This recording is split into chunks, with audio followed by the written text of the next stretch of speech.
He got what he wanted, all of what he wanted here before Independence Day. It's an incredible thing. But yeah, that, of course, Daddy, You're My Daddy, that's from the NATO summit last week. And a lot of fun to be had there. I think there are a lot of people he owns, including, maybe Thomas Massey, as we were hearing from Congressman Jimmy Petronis earlier in the show about maybe a little insight of how things actually went down yesterday, where you had Massey apparently pleading to Trump, just don't beat me up anymore, Mr. Trump, Mr. President, please. So a couple things. As we're in a celebratory mood heading into the Independence Day weekend, I mentioned the gator thing. Remember how Trump, he ended up saying, hey, snakes are fast, but alligators, and he was doing the zigzag thing. Not a good idea. Not a good idea. Did you know? While alligators can swim at up to 20 miles an hour, they actually top out at 11. And that is below the average sprint speed of a human. So you're actually probably better running in a straight line. Just a little addition there for you. By the way, the reputation of gators, a lot worse.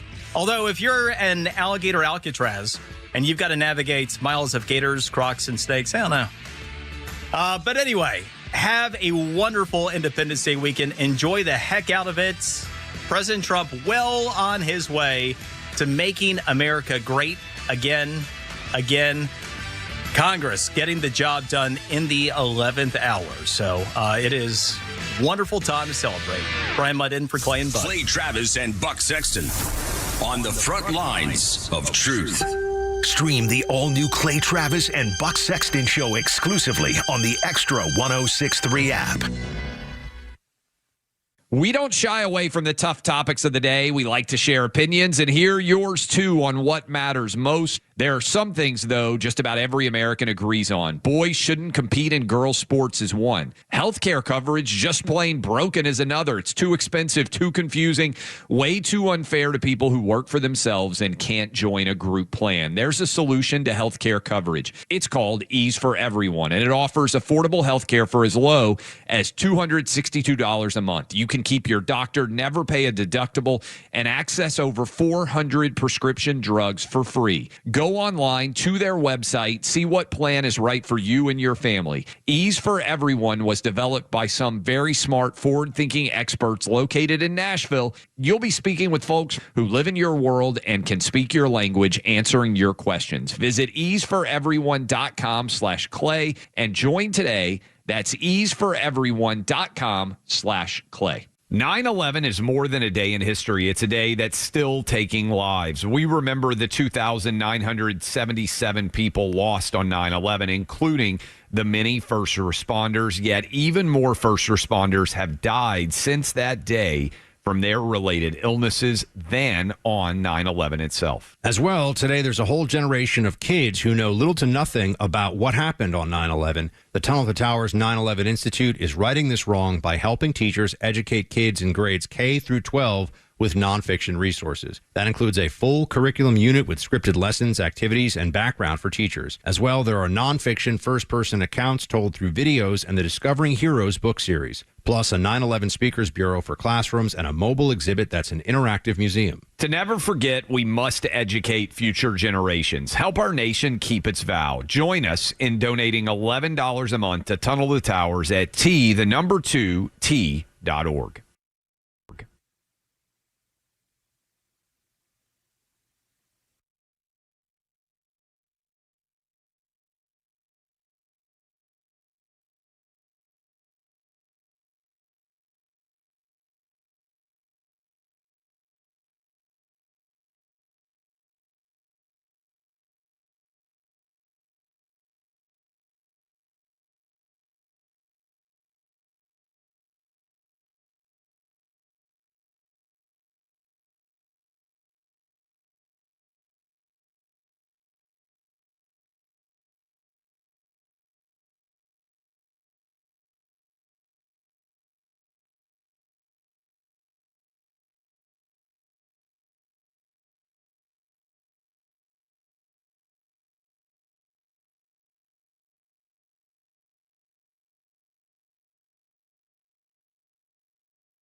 Morning Extra. Glenn Beck, Clay and Buck, and The Kimmer Show on WFOM and W292 EV Marietta, a Dickey Broadcasting Station. Extra 106.3. I'm Chad Pergram with the Speaker's Lobby. There are new rules for stablecoin, thanks to the U.S. Senate. A recent bipartisan vote would establish regulations for stablecoins, marking a significant step in cryptocurrency policy. The vote was 68-30. Democrats were divided on the bill, with 18 voting in favor of it, but a large faction remained steadfast in opposition due to concerns over what they called weak protections for consumers, national security, and financial stability. Supporters said the bill would bring regulatory clarity to the stablecoin market. It would also catalyze a key advance in the payment system and strengthen the dollar's position as the global reserve currency. Stablecoins are digital currencies pegged to a reserve asset, in this case the U.S. dollar. The legislation would require issuers to maintain liquid reserves of safe investments such as U.S. Treasury debt, insured deposits, and overnight Treasury repurchase agreements. The stablecoin legislation is one part of establishing cryptocurrency policy. The other piece is to set rules for the offering, sale, and oversight of digital assets. With the Speaker's Lobby, Chad Pergram, Fox News. Letting rejected amendments to call attention to other issues, including abortion rights and birthright citizenship. The House vote sends the bill to President Trump, who had set a July 4th deadline and plans to sign it tomorrow. He calls it one of the most consequential bills ever and was personally involved in helping to win support from some holdout Republicans. Homeland Security officials just confirming that Mexican boxer Julio Cesar Chavez Jr. has been arrested for entering the U.S. illegally in 2023 and will be deported. DHS says he's a suspected cartel member with an active arrest warrant in Mexico. America is listening to Fox News.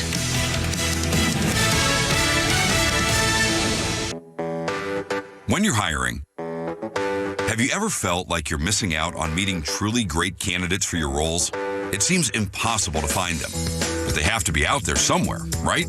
Well, they're not hard to find when you know where to go. And that place is ZipRecruiter. And right now, you can try ZipRecruiter for free at ZipRecruiter.com/free. ZipRecruiter helps 10 million people with their job search every day. And because these people are actively looking for jobs just like yours, it's easy to find the right person right away. In fact, 4 out of 5 employers who post on ZipRecruiter get a quality candidate within the first day. But if you're not using ZipRecruiter, you're missing out. So see what it's like when the impossible is easy. When you go to ZipRecruiter.com/free right now to try ZipRecruiter for free. Once again, that's ZipRecruiter.com/free. ZipRecruiter.com/free. Never miss out on great candidates with ZipRecruiter. I saw Grover there for a second, so I think everything's going to be fine. Look out, it's only me, it's only the Kimmer. Holy moly, with sports producer, sidekick, and Pete, and Flounder, it's almost a fourth, and everything's fine. Everything's good now, boy. Thank goodness we got our 4th of July. It's Independence Day with Uncle Sam with a flag, with Pete Davis in the flag shirt and all that stuff. And we got Lord Brian in the back, and holy cow, it's Letter Up Thursday. Anyway, and we'll talk about a little 4th of July Independence Day celebration if you'd like. In fact, some maybe silly questions as you make your way about for your perhaps weekend plans. How they were mentioned before. How late is it too late to shoot fireworks? And by the way, if you're near horse areas and things like that, don't do it late. I mean, horses get real freaky. It can lead to an awful lot of horrible things. I know everybody says that. So, but if you're in, if you should know better in horse country. Well, I have a friend who used horse to be, up. Thank you so much. At the same stable she put up, and she has a huge, big personal ranch of hers up in the north area there, and she just posted on Facebook. I saw it, and she put up these huge signs saying, "Please be aware of horses are, get really freaked easily with fireworks," and she she made 4 big, beautiful signs, put them up all around the huge area of the property, and within about an hour, somebody had kicked them all down. They just, ripped them and things like so. Anyway, I guess do what you want. What the hell? It's America. Nobody cares anymore or something. I don't know. Whatever our new thing is. They passed the bill. All right, hold on. First of all, we got that's a big news. I'm not sure what's in it. I don't know how much they gave. I know they gave a lot. I know I'm not excited about anything in particular. particular. Although I might, the tax break will stay that we had before, but I'm not, there's nothing, as far as I know. I mean, but again, I don't count because I'm not in the demographics anymore. But I don't really care about the big bill or not. It's not going to change my life or do a damn thing. But it may well affect yours. And I mean, a couple things they were arguing about whether people should have to go back to work for a lousy 20 hours a week in order to get welfare. It used to be it was mandatory, and yet remember you had to go into the office every week in person with a list of the people you saw looking for work, and they called those people to see if you actually showed up looking for work. Anyway, they need to point out to these people there's going to come a time, and maybe very soon, there will be no work for you. Yeah, that's right. Look at AI. I mean, look what's happening. Anyway, work while you can. Yeah, and you better start doing something. And by the way, that plan. It means you can even just go to school. If you take 20 hours of classroom or training, it's the same thing. And so, I mean, come on. How hard is it going to be to do that? All right. Anyway, Pete Davis, Mountains of Macon, big plans. I know from my friend Erin, our salesperson girl, who blows me that kiss every day when she leaves. She said there's a big thing going on in Blairsville. They're having huge, fireworks something or parades and stuff up in that area, the Mountains of Macon. Also, I think probably there's a lot of stuff, I'm guessing, this weekend. Lots of parades going on. There's small town America, and people in small town America still love America. Yep, they do it right. Unlike the city that you're in. I know, you're right. You're absolutely right.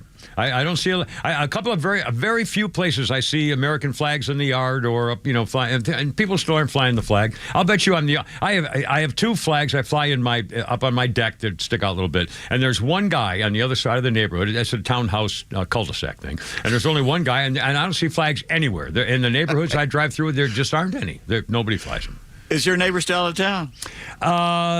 Yeah. I haven't killed his tree yet. He left me his tree to take care of. I'm trying to go put flags on his house. I know. Well, he's from India, so he's in America now. So I know, but they're in India for 3 weeks, and he left me his plant. He said, "Can you take care of my plant? Because I water my plants up on my deck." And I said, "Sure." And then he brings over this freaking tree. It's a freaking tree. The thing weighs about 90 pounds, and I'm lugging it up onto my deck upstairs. And so I'm watering the crap out of it because it's a beautiful. You're killing my tree. I'll probably kill it. It's a beautiful tree, So I don't know what kind. It's a funny looking thing. It's like a little skinny little tree stem thing. I don't know. And then it's got these beautiful green flowers up on the top. It's a tree plant of some kind. I'll take a picture and put it on there. Anyway, can repeat and fly. So Flounder and Mrs. Flounder, weekend plans for Independence Day. We're going to go to the ball game tonight and then probably sit poolside tomorrow. Now, is she coming in here today? Yes. Oh, is she going to be part of the show and everything? I don't know what time she's coming up here, so possibly. Better get her cute little self up in here now that we have a little, because, see what's going on. That'd be kind of fun. She should be here prior to the show's end. So. Excellent. Well, that'll be fun. And Lord Brian, what's Lord Brian's plans here for the 4th of July celebration? Not a whole lot, just hanging out with family this weekend. Yeah. Now, do you have a family? Do you barbecue or do you have people come over? Oh, yeah, we're barbecuing some ribs tomorrow. Oh, really? Well, that's a pretty good thing. Now, are you a barbecue guy or is that the old man's thing or what? That's my dad's thing. Yeah. All right. Well, anyway, we'll say hi to the folks for me. And by the way, your dad didn't get mad that I put my arm on your mom and called her baby, right? I was okay. Right? No. He's fine. He's fine. Uh-huh. All right. I'm in court. I'm sorry. Hey, by the way, we may break out the absinthe this weekend. The absinthe? Oh, is that like licorice? Is that the licorice stuff? Yeah, the stuff that makes you have lucid dreaming while you're awake. Yeah, well, I already have plenty of nightmares. Most of the time. First one's usually around 2:45, something like that. Anyway. Oh, mercy. Are we going to exciting news. We're going to be linked up at 5 o'clock like we used to do in the old days with Shannon Burke. And Flounder's got this all set up. He was talking to Shannon this afternoon, and I think we're linked up at 5 o'clock. Should be all squared away. We're going to chat with him at 5 today. Outstanding. And now he's on his show. He'll be on Florida Man Radio, and we'll be simulclassing with him. And so he'll be with us, we'll be with him, and it'll be a double whammy cowabunga. So we're looking forward to it. And he was just on the Facebook on my page, the big Harley rally the other day. And anyway, so this will be fun. 5 o'clock today. Let's see what else we got going. I got a check in the mail from the Georgia Department of Revenue for $250. Is that state thing? I thought it was like. What'd you do? I didn't do anything.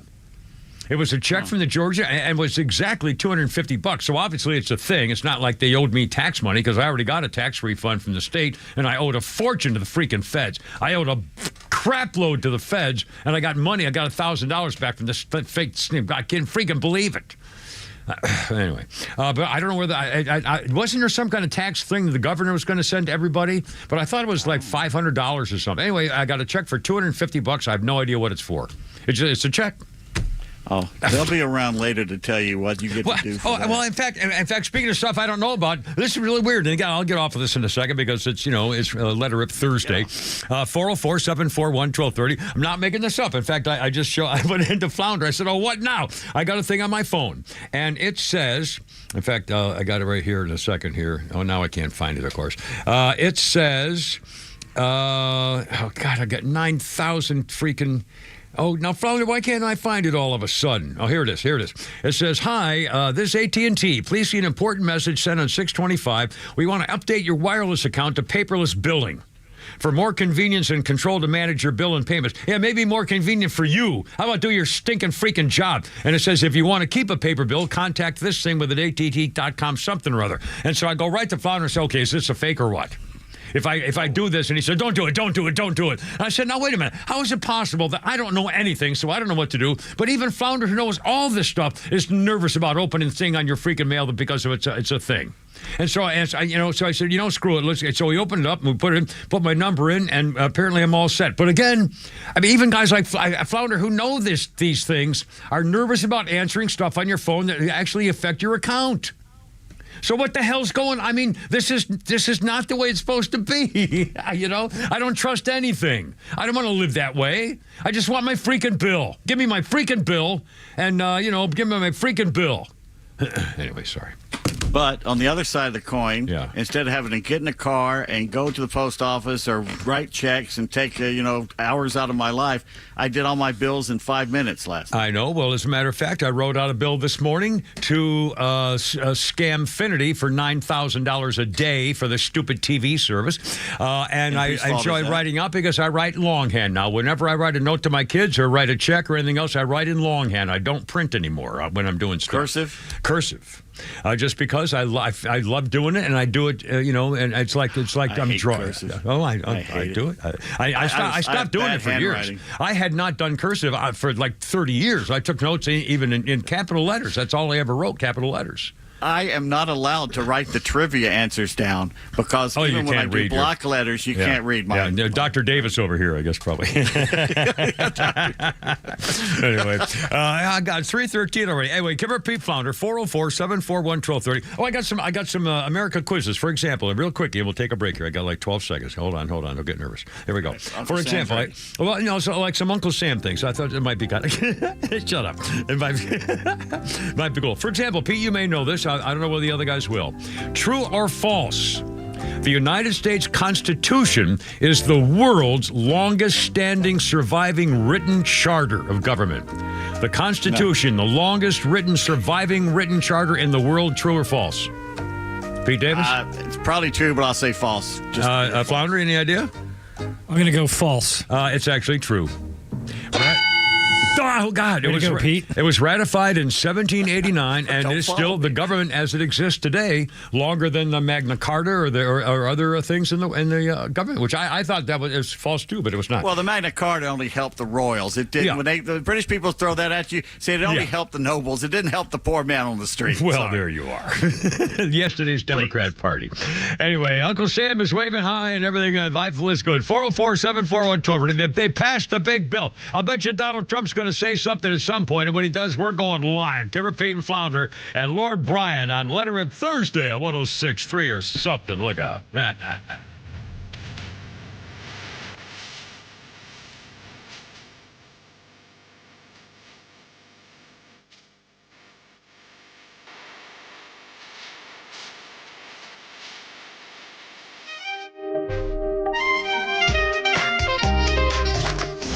If If you love 106.3, then you'll love the all-new Extra 106.3 app.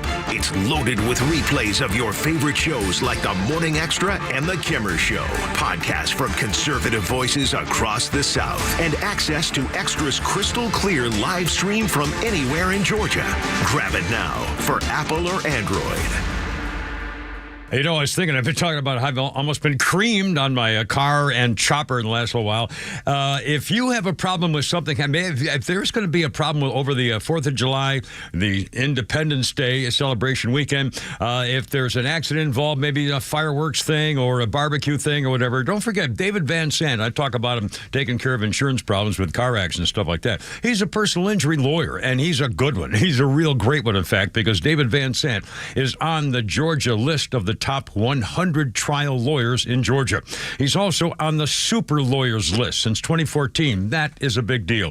And again, I talk about, you know, if you have an issue with an insurance company, and, you know, bless insurance companies, we've all used them, but they have their tables and their charts and graphs, and David Van Sant used to do that for a living with insurance companies as an attorney, and they know how good he is, so they don't want to mess with him. So chances are pretty good that you're going to come out on top. And don't forget, if you don't win, he doesn't win. Van Sant Law, because you know, insurance is complicated. He takes care of business, and if you have a problem and you've been injured and you need something taken care of it, he's the guy. Here's the number: 855-GA-INJURY. Online, VanSantLaw.com. Hey, Atlanta's Mark from the Safe House. I have a question for you. Am I the only person pissed off with the mainstream fake news, liberal judges, and whiny liberal politicians who don't realize why Donald Trump is president, and fake safes? And you may wonder, why fake safes? Well, a fake safe is like Joe Biden, cheap and ineffective. A real safe from the Atlanta Safe House is like Donald Trump, tough, effective, and provides peace of mind when you need it the most. So drop by Atlanta Safe House and check out the largest selection of safes in the Southeast and see what a real safe looks like. So go to AtlantaSafeHouse.com.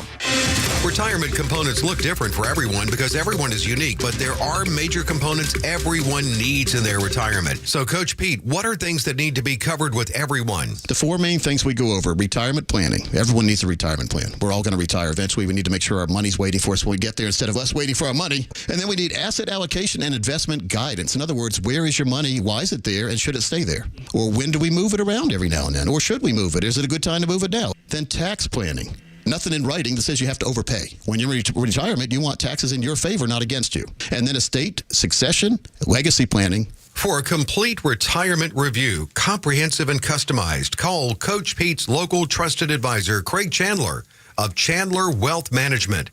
800-419-6164. 800-419-6164.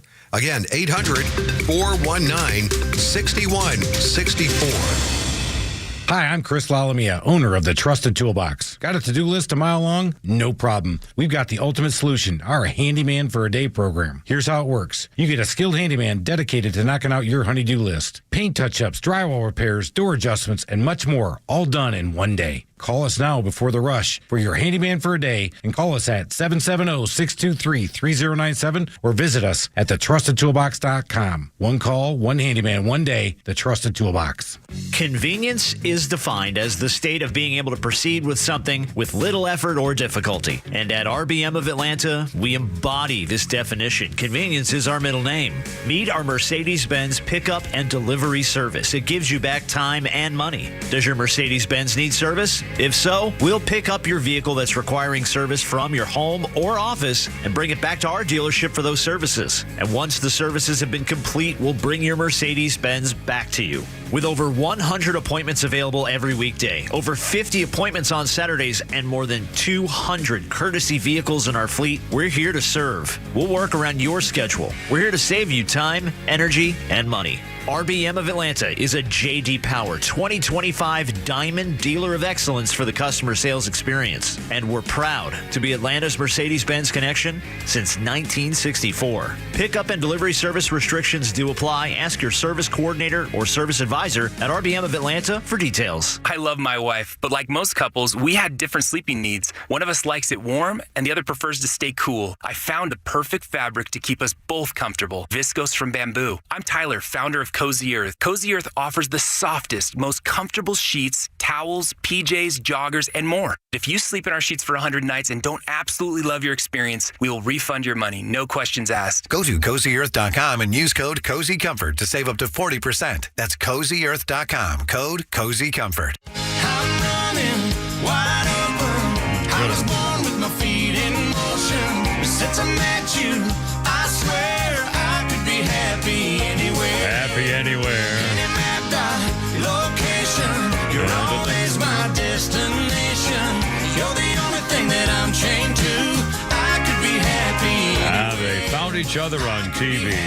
2021, Gwen Stefani and Blake Shelton got married at Shelton's Ranch in Oklahoma. They met in 2014, judges on the show The Voice, and started dating in 2015. Let's see. Now, Gwen Stefani was married to Bush singer Gavin Rosedale. They split up in 2016, but she was dating him in 2015. Okay, good. All right, this is good. And he was dating, who was that real pretty girl, got real fat, and then she lost all her weight. She sang, I Want to Go Home Again, little up those stairs. Lambert? Christine Lambert, somebody. Melissa. Melissa Lambert, yeah. And I think she started fooling around on Blake, and that's why they split up, and that's why then he and Gwen Stefani got together. It's kind of, well, they all got happy, I guess, one way or another. Anyway, their hits, this one, Happy Anywhere, and Nobody But You, both reached #1 on the Billboard Country chart. And they got, let's see, Stefani got divorced in 2016. Anyway, you got it. Okay, a couple quick things. Oh, Mr. Phone, hold on a minute. Mr. Phone went black on me. The dirty rat. Here we go. Now your birthday list. What a story. What a girl. Olivia Munn. The first time she's 45 today. Olivia Munn, the first time I really remember seeing her was in the show The Newsroom. That series was on HBO or something. Very liberal thing, but really well done. Kind of like West Wing done. Olivia Munn in The Newsroom. Married to John Mulaney, the weird but very funny, crazy comic. And I think they're still married, but it was a real bad thing for a while. He was a drunk, and I think he finally got sober or something. I don't know. He was a druggie, and he basically knocked her up, and then they split up because he had to go to rehab. Then he came out of rehab and was making fun of rehab, and then he cleaned up a little bit. Now they're married. Yeah, and I think they're back to anyway. So Olivia Munn, but now now she was in The Newsroom, but also in X-Men, Magic Mike, and two things. I think didn't she have a double mastectomy? I believe she lived on double. And I didn't know this. I saw this today. I was looking it up. She has that, I forgot the name of it. There's a disease where she can't stop pulling out her hair. It's a neurological problem where she can't stop pulling out her hair. Wow. Poor thing. Olivia Munn, 45 years old. She started gorgeous. On the internet doing a show making fun of stuff, and then she did technology stuff, new technology, and then she got TV gigs, and then, I tell you, that costume she wore in X-Men. Well, she's just a beautiful, and I loved her character on The Newsroom, too. I mean, she just seemed like a really terrific gal. Let's see. Oh, we got an update on the welfare business. First of all, tomorrow, of course, 4th of July, which is our Independence Day. And a couple of quick things in case you didn't know, and I think most people did, so forgive me if this is totally a repeat. However, on this day, the anniversary of our Declaration of Independence from Britain proved fatal for 3 of the first 5 American presidents. John Adams, Thomas Jefferson, and James Monroe all died on July 4th. Thomas Jefferson's last words may be not quite exactly certain. 3 men have written accounts: his attending physician, his grandson, and the husband of the Jefferson's granddaughter, Virginia Randolph. With a slight discrepancy, they all pretty much have the same thing when they said this: Thomas Jefferson was spent the entire he spent the entire day in bed on July 3rd, woke up July 3rd in the evening thinking it was the morning of July 4th. Jefferson asked upon waking, "Is it the 4th?" His doctor said, "It soon will be." And then the last words he heard Jefferson utter were something after that, when the doctor came up to him at 9:00 p.m. to give him a dose of laudanum, I think it is. It's a pain reliever thing. And Jefferson said, "No, doctor, nothing more." between those two things, those are Thomas Jefferson's last words. Now, John Adams's last words on the same day, Thomas Jefferson still survives. But in fact, he was wrong because Thomas Jefferson had just died a few hours earlier. And when John Adams died on July 4th, he was 90 years old. And the other president who died was in a different year, 1826, was James Monroe. But three of the first five died on July 4th. And John Adams was freaking 90. I mean, for that time of, the country's history, at 90 years old is pretty cool. They walked everywhere. I think that was a big thing. And they ate meat and vegetables. They ate meat and vegetables, not candy. They were ice cream sundaes, popcorn. I don't know. Check this out. This girl, I got a message from my old buddy Mike Summers. I used to work with 50 years ago. Oh my God, it was 50 years ago. It was the mid-70s. Oh, my God, it was 50 years ago. Sorry. He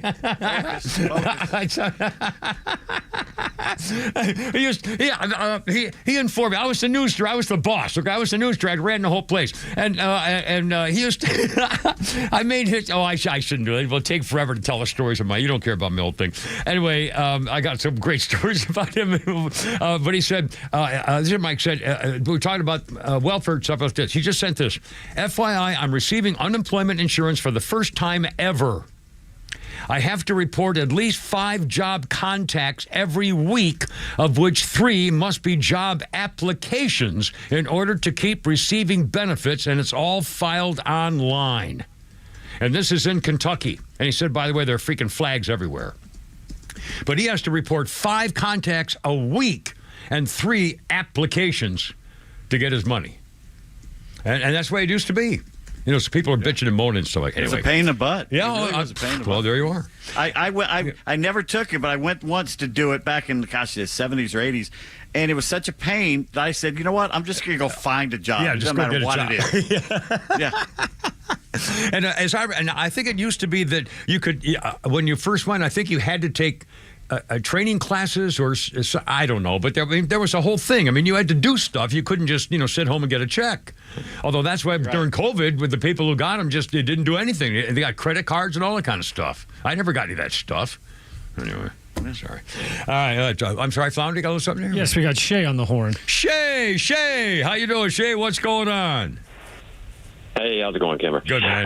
Good. I got my $500 check yesterday. The difference, the reason you got $250, it's probably filing jointly. I filed jointly with my wife. That's probably the difference. That mine came through yesterday. Pete will probably get his in a day or two once the mail reaches the mountains there. But I assumed that was it, and I forgot. What was that? Was it a tax rebate or so? I forgot what it came from. Refund because it's surplus. I think they did it a couple of years ago as well, if I'm not mistaken. But it's once they do the books and Kemp sees that there's surplus, then he doesn't try to find a way to spend it. He actually gives it back. So some of it back. Well, hell, that'll take about 2 weeks of my gasoline bill, so that's a good help. But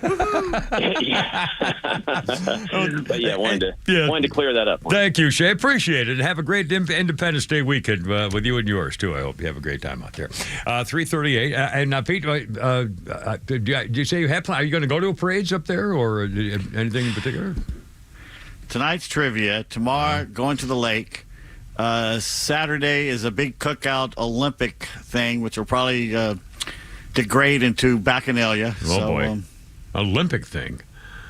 Basically, we shoot arrows and throw frisbees and play badminton and see who's the best. And, of course, I won last time. Oh, my. Oh, well, I think I have graciously offered to step aside and be the umpire for this one. Well, I think we need some video of this event next time. Flounder, I'm sorry. Did you have a little something there? I heard a little. Yes, we have Sean on, Shay's brother, who wants to piggyback Shay on. and Sean. I remember the boys when we took our pictures together up at the meeting we had up there. Hey, Sean, what's going on, man? How's it going? Hey, Kimmer, how you doing today? Good, my friend. What's up? Hey, I heard Shay called in, and just 2 things. Want to let you know, I didn't get a check, so I have nothing to comment on, but I had to call in because I heard my brother. As it should be. Mom, he's hitting me. If you two can't settle your own problems, don't make me come down there. Touching me. All right, boys, you have a great weekend. Oh, mercy. 404-741-1230. And they passed the bill. The big, beautiful bill. But they must have given up a whole pile of stuff. 2 Republicans voted no. One of them was that scumbag Massey, who's already just retired from Congress, or will be. He's not running again. And I don't know who the second one was. I haven't seen or heard. Well, one thing that's out of there is Planned Parenthood. They're canceling the money for Planned Parenthood. Yes. Well, I mean, as soon as we get information, but again, the thing was 900 pages long. So, but when we find out more specifics, and I guess they did get the tax on tips is out, and the tax on overtime is out, I believe. But the tax on Social Security is still in. But you can get a rebate if you make less than $70,000 a year, you get a tax rebate of some kind. So that then that's not that's not getting rid of the tax on Social Security. No, it's not. Either it's not. Either it is or it's not. Of who? An unelected parliamentarian, Democrat liberal, put in by Harry Reid, which John Thune doesn't have the balls to fire or ignore. Well, in fact, here's the problem. If Trump does it, if Trump were to fire her, then the Democrat. Well, not Trump, yeah. But when the Democrats had the chance, and they complained about that the parliamentarian for years under Obama and everything else, but they never fired the parliamentarian because they knew that if they did, when the Republicans came in, they'd get him back, and so the Republicans don't want to do it because they know the Democrats will get him back. So I think that's all. That really is all there is to it. And the problem is, you have a parliamentarian that does follow the rules. That's great, but that's not what we have. Right, we have 2 parties that are abusing the system with it. That's right. Yeah. And we're stuck because they're afraid to to make it even worse by having it come back to them as a got you back again deal. I mean, again, it's just the freaking swamp. We didn't elect somebody to oversee them. We elected them to make the laws. That's right. Well, it's the same way these, district judges think they can run the whole freaking country. Allow anybody in the world to claim asylum in America and stay here because you can't kick them out. I mean, I got the nerve. Anyway, 3:31. How you doing? Give her Pete Flounder. It's almost Independence Day celebration time. Join us if you'd love, and hope you have it's a beautiful sunny day, hot and steamy, and after all, it's summertime in Georgia. Here we go. Look.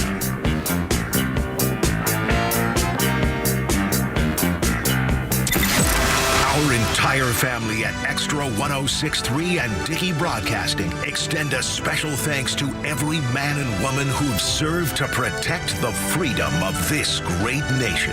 Celebrate responsibly this weekend, and happy Independence Day from all of us at Extra.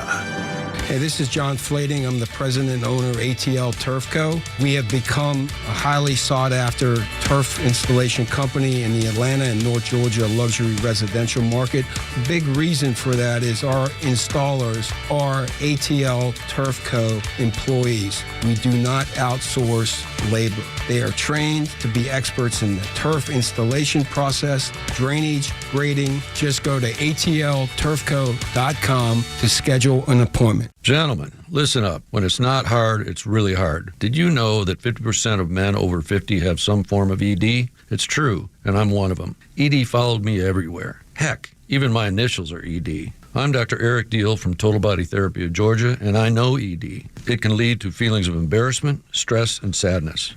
But there's good news. I can fix it. I fixed mine, and I can fix yours too. At Total Body Therapy of Georgia, we are experts in the P-shot, testosterone replacement, regenerative therapy, Trimix to create an erection, and more. Guys, ED won't get better on its own, but I can help you today. Call us at 404-777-1911. That's 404-777-1911, or learn about us more online at tbtofga.com. So take it from me, ED, Dr. Eric Deal at Total Body Therapy of Georgia. Call 404-777-1911 or online at tbtofga.com. There's a tidal wave of clean car happiness sweeping across Braves country. Tidal Wave Auto Spa is your go-to car wash destination for a game day ready ride. Experience Major League Clean at Tidal Wave, the official car wash of the Atlanta Braves. Stay clean car happy all season long with membership discounts, exclusive giveaways, and more. Visit TidalWaveAutoSpa.com/Braves for details. My car is happy. I am happy. Tidal Wave Auto Spa. If you need to hire, it seems like the whole process can be exhausting. You search resumes, wait for the right candidates to apply, set up initial interviews. It's a lot of time and work. Well, what if you could meet with qualified candidates for your job the very next day? Now you can with Zip Intro from ZipRecruiter. And right now, you can try it for free at ziprecruiter.com/free. Zip Intro is super easy to use. You simply pick a time, and it does all the work of finding and scheduling qualified candidates for you. Then you can choose who you want to talk to and meet with great people on back-to-back video calls as soon as the next day. Best of all, you save time and energy. Try Zip Intro for free right now at this exclusive web address, ziprecruiter.com/free. Zip Intro. Post jobs today. Talk to qualified candidates tomorrow. Once again, go to ziprecruiter.com/free to try it for free. That's ziprecruiter.com/free. To all of my unafraid, unapologetic truth seekers out there, the Janelle King Show has a new time. Catch us at 4 p.m. on Saturday and 9 a.m. on Sundays, right here on Extra 106.3. Until then, stay unafraid, stay unapologetic, and never stop seeking the truth. The legend Neil Bortz is only on Extra 106.3. Hey, it's a Kimmer. How's it going? Here's what you missed from the Talkmaster. Removing taxes on your Social Security benefits. No taxes on tips. No taxes on overtime. The bill passed. Every single Democrat in the House of Representatives voted no. Catch Neil's commentary every day on Extra 106.3 or listen anytime on the Extra 106.3 app.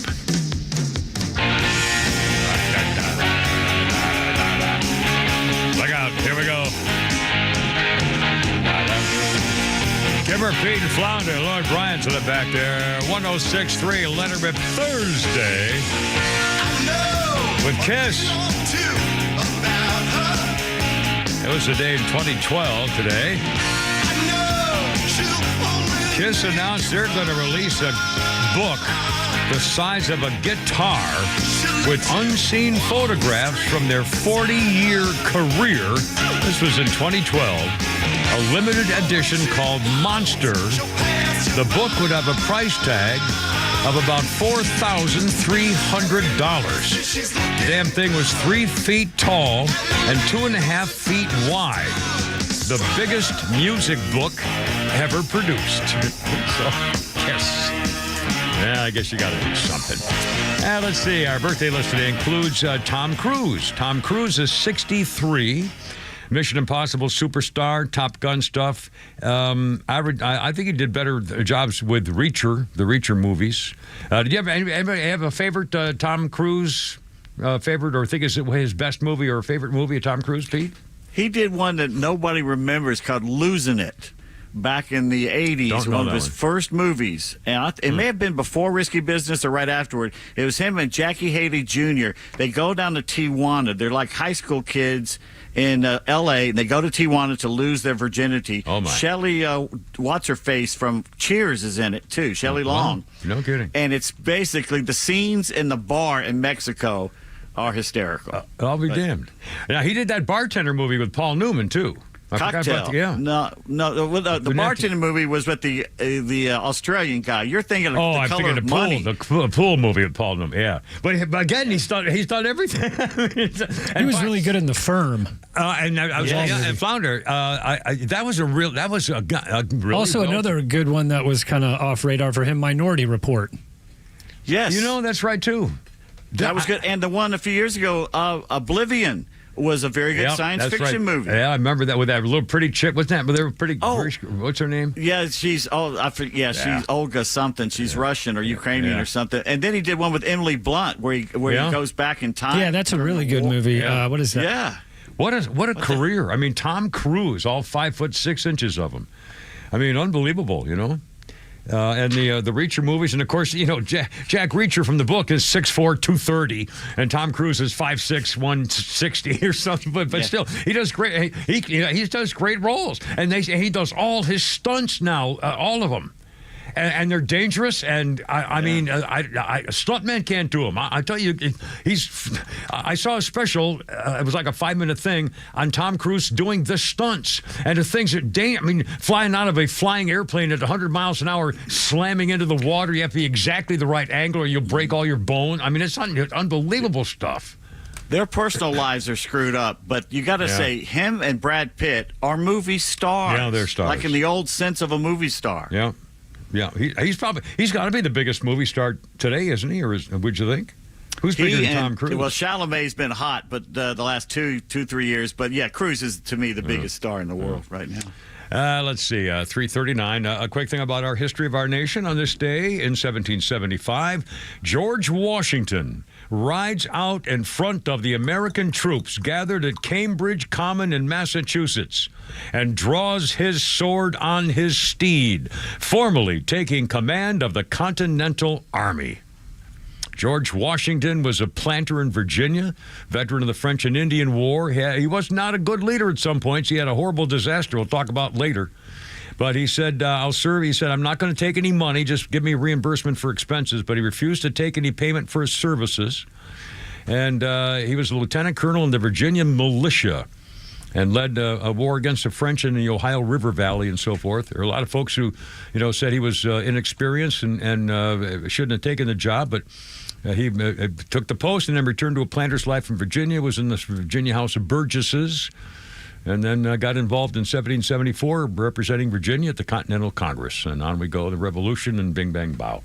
Anyway, today was the day he took control of the Continental Army, drawing his sword on his steed, and boys, off we go. Cool. 404-741-1230. Kimmer, Pete, and Flounder. How late is it too late to sight off fireworks in your neighborhood? Flounder, do you have? Well, you don't know. It's your first year in your neighborhood. You got to look at it this way. If it's early enough, I would say around 7:30 in the morning is when I start hearing lawnmowers and blowers. Yeah, the leaf blowers are out. Yeah. So I'd say 10 o'clock, 10:30 at night, or you're talking about at night? Yeah. That's lit. Up here, it's midnight. When I was a kid, I grew up in a cul-de-sac, and every 4th of July, the neighborhood had a huge party, and it was always in our cul-de-sac, and they'd be out there to probably midnight. Yeah. Well, that's if they're all out together, and I remember those days with fireworks and the cul-de-sac. Holy smokes! Anyway, well, it'll be fun. That'll be kind of cool. Let's see. By the way, another thing. I know we're not doing. I don't know much about the bill. It passed and it's in, but I can't believe Donald Trump isn't ready to make a speech. In fact, now hold on a minute. There's something going on in Des Moines. Is the president there? What? That's breaking news right there. Well, no, they're going people in Des Moines. They have TV in Des Moines. They have live TV in Des Moines. Oh, boy. I thought maybe Trump was there or something, but I guess it's not. But anyway, we'll keep you posted. I assume Donald Trump is going to make some comments at some point. So let me ask you this. They did a survey about Americans' activity on the beach this weekend, coming up for Independence Day celebrations. Excuse me. And it turns out that 92% of Americans, according to a beach survey place, 92% of Americans admit that they do rude things on the beach. Playing music too loudly, setting up your tent or, in somebody else's way, and, the obvious kind of things like that. However, they did a survey. I think this is way off. They did a survey and found out that they believe that U.S. American beachgoers, 70% admit when they have to tinkle, they go into the water waist deep and tinkle in the ocean. That's what it's for. But it says only 70%. My ass. Everybody goes into the ocean to go. What do you mean, just 70%? Like number one. Just like the pool. No baby roots in the pool. No. But again, I mean, there's nobody who says, watch my stuff. I'm going to go walk back up to the house and go tinkle and come back in 20 minutes. Yeah, number one, totally, but not number two. No. We're talking about peeing in the ocean. The survey is whether Pete had mentioned the baby Ruth. Well, no, he was just being funny. But no, the survey, 70% admit peeing in the ocean. I guarantee you it's 97%. Anyway, and by the way, now I don't know whether they all do it, but it used to be that there was a whole thing years ago where owners of neighborhood pools or official pool, for money, when you join pool membership will put a chemical in the water that turns purple if you pee in it. Yeah. And whether they do it or not, but if they say they're going to do it, then that stops people from going in the pool unless it's a kid or something like that. Or you just have to go so bad and you're just I know, both fingers crossed. Yeah, but again, that's just awful. In a swimming pool, that's just awful. If you're in the Amazon, in the rivers down there in the Amazon, tell them. You cannot tinkle in the river because there's a little fish. That's right. Starts with the letter C. Yeah. It's real slender. Yeah. And it will follow the stream. That's right. And swim right up your yanker. That's right. And then it puts fins out like a catfish type thing. Yeah. And you can't pull it out. That's right. They have to cut in there and take it out. It's like when your dog sniffs those briar prickers. They get in this nostril and they won't come out because they hook in there. Stuff. That's what those little fish do, and they go up the stream into your pagocha chacha. Yeah. No, I fish, Marco. Not in Des Moines, though. Des Moines safe. No, Des Moines is safe. Oh, mercy. Man, I'm in a freaking goofy mood. I'm really looking forward to an extra day to just, I'm going to try to take in a little bit of a parade. The parade's all over the place. And fireworks, too. And by the way, a couple things just for right near me, there were two. Now I can't find what I wrote down here. Wills Park is near me in Alpharetta, and Roswell Park. Both of them are going to be shooting off fireworks. Wills Park goes off at 9:15. A lot of parks start shooting them off at dark, which is 8:30, 8:45, or something like that. But they're all over the place, so they don't even start until after 9. For most of these places, and I can off my deck. I remember every year I can actually see some of the fireworks from. It must be from Wills Park, which is a couple of miles away. But anyway, so here we go. We'll be celebrating that stuff tomorrow. Also coming up, we're going to tell you about. I didn't get the story yesterday about the little girl who fell off the Disney cruise liner. And her father immediately jumped overboard to save her. And the story was that he had put her on top of a railing to take a picture, and she tumbled off. That's not what happened, but it's not over yet. This is still a harrowing story. And the reaction... It seems some Disney people have been putting out some false information. Oh, but now, see, I don't have the... We'll get the update here. Hangman. I guarantee. Yeah, remember he had a birthday, and I teased him, and he said, I'll be down there. He said, they got a cake waiting for me, just like I said. Anyway, it's 3:46. Kimber, Pete, and Flounder, and Lord Brian in the back there, too. Look out.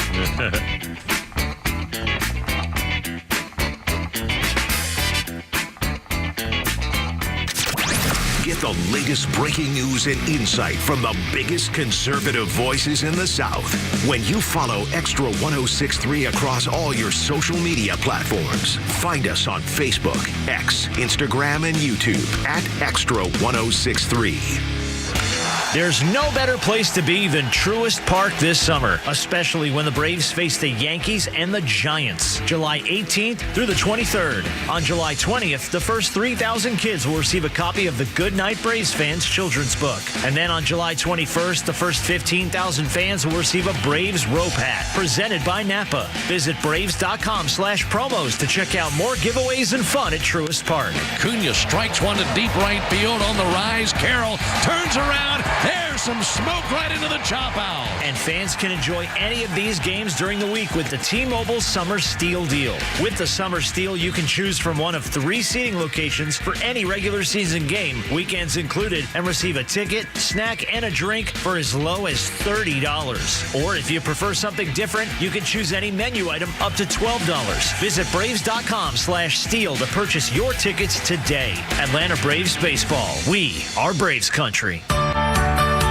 If you've traveled lately, you may have dealt with those annoying airline fees. But those can be minor compared to the fees you're paying in your portfolio. Kevin McAlpin here today with Evan Ward of Atlas Retirement. So, Evan, when you do a fee analysis, what are some of the things you typically uncover? Kevin, most of the folks who come in my office for the first time, we do a full review of their entire portfolio, and they're very shocked at what they're actually paying in fees because there is no receipt that tells you exactly what you're paying, except there really is. You get a 400-page prospectus every year, And no one reads them because on page 68 and 400 and 362 and 27 and 342 are where all your fees. And if you can find them, you can deduce exactly what your receipt is. But no one ever reads those. No one can ever decipher them because that's by design. My industry's created those so that you can't find them. And so what we do is we do a full analysis, we do a full deep dive into what you're actually paying. I don't mind you paying fees if you're getting the reward. Are you paying fees and doing better than the market for the same amount of risk? Or vice versa, are you getting the same returns but with way less risk? Well, then maybe you're getting what you paid for. I don't mind hiring and paying for quality, but we got to do a review to know, one, exactly what you're paying, and two, are you getting what you pay for? And if you don't know that, then we have to do a review to be able to know exactly where you're at. Call Atlas Retirement for a complimentary fee review on your retirement savings and investments. That number is 678-736-7799, 678-736-7799. Or get more details anytime online. It's atlasretirement.net. That's atlasretirement.net. Investment advisory products and services made available through Impact Partnership Wealth, LLC, IPW, a registered investment advisor. Woohoo! Hear that? That's what having fewer hot flashes and night sweats can sound like. Veoza is the #1 prescribed hormone-free treatment FDA approved for moderate to severe vasomotor symptoms, also known as hot flashes and night sweats, due to menopause. Veoza can cause serious side effects, including liver problems. Your doctor will do blood tests before and during treatment. Stop Veoza and call your doctor if you have symptoms of liver problems, such as feeling more tired than usual, decreased appetite, nausea, vomiting, itching, yellowing of the eyes or skin, pale stool, dark urine, or stomach pain. Don't use Veoza if you have cirrhosis, severe kidney problems, kidney failure, or take CYP1A2 inhibitors. Ask your doctor about Veoza. To learn more, call 1-866-239-1637 or go to Veoza.com. That's VEOZAH.com.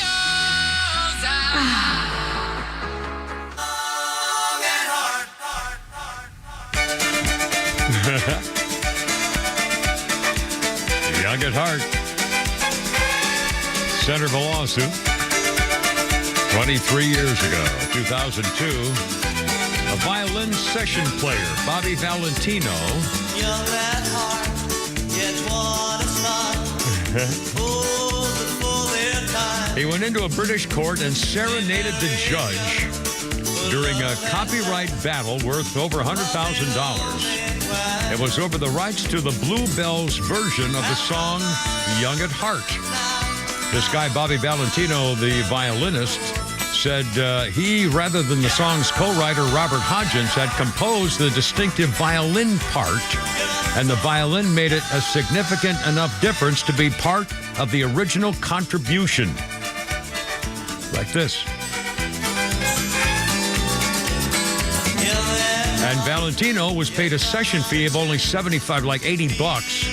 But he said the violin was so distinctive it should be considered an original contribution, and the judge said, "You're right," and he won, and now he's the joint owner of the song because he played for the court his violin in the chair. Anyway, there you go.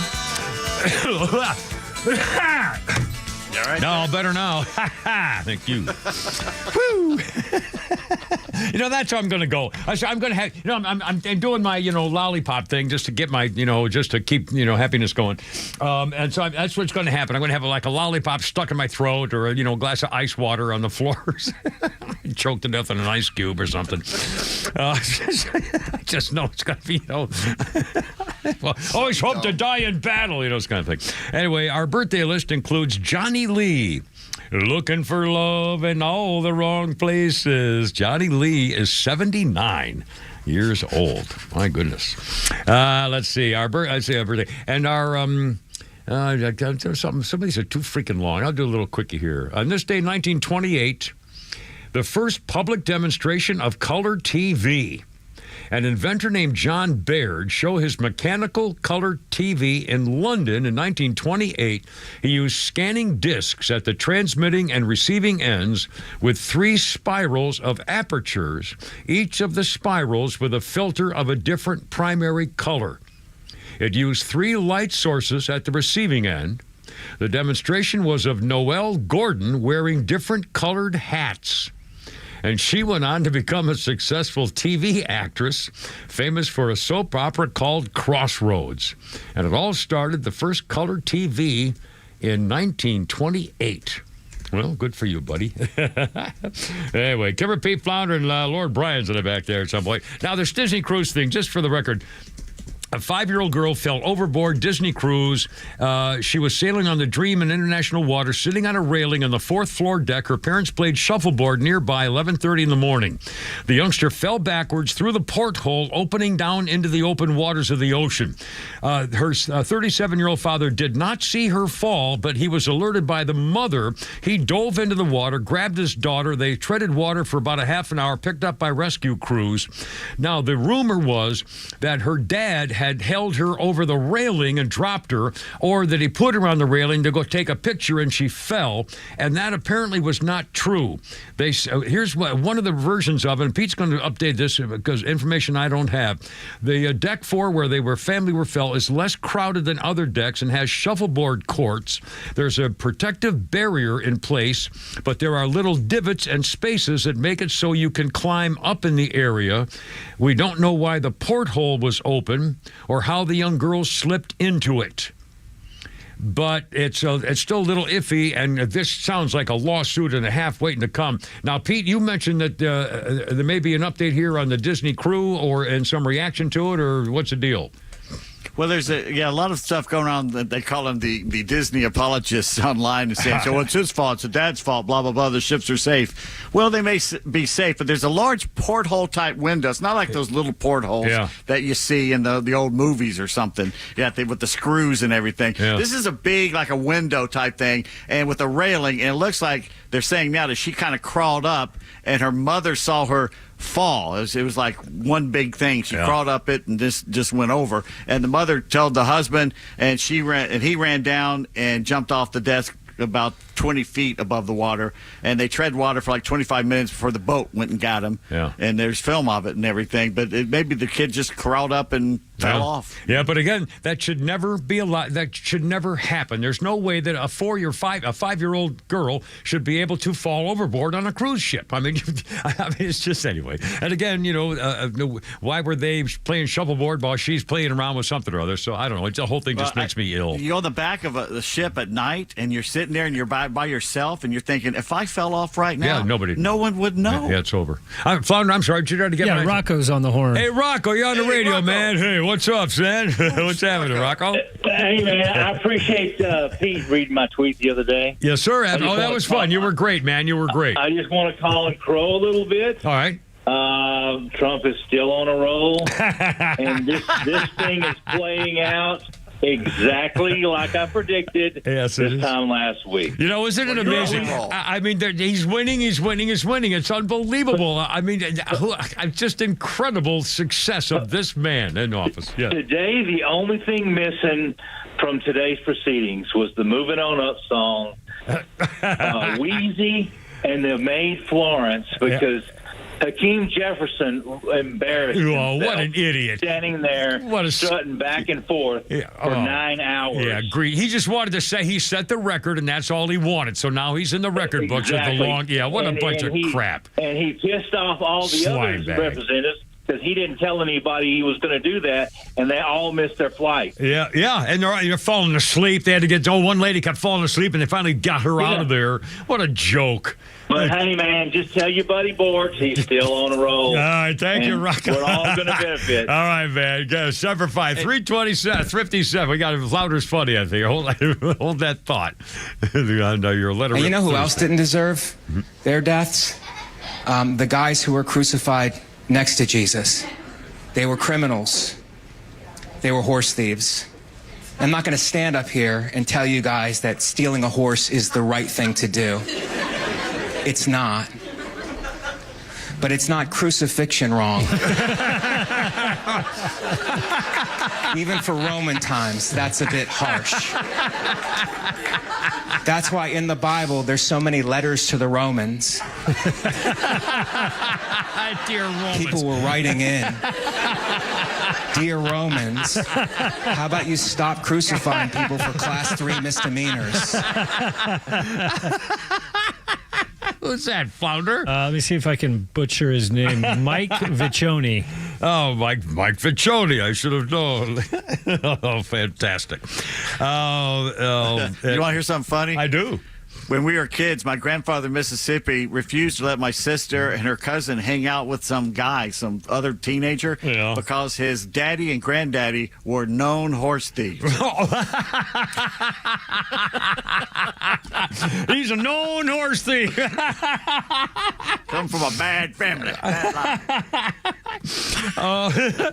By the way, can you guess who are the only two non-presidents who appear on our money? American money, only two non-presidents are on our money. Do you know who they are? Alexander Hamilton on the $10 bill, Ben Franklin on the 100. Oh, shit. The only two non-presidents on money. Anyway, Kimmer P. Flounder, Lord Bryan in the back, coming up on 4 o'clock. Go Braves. See what happens. Some good news happening maybe. We'll see. Coming up. Look out.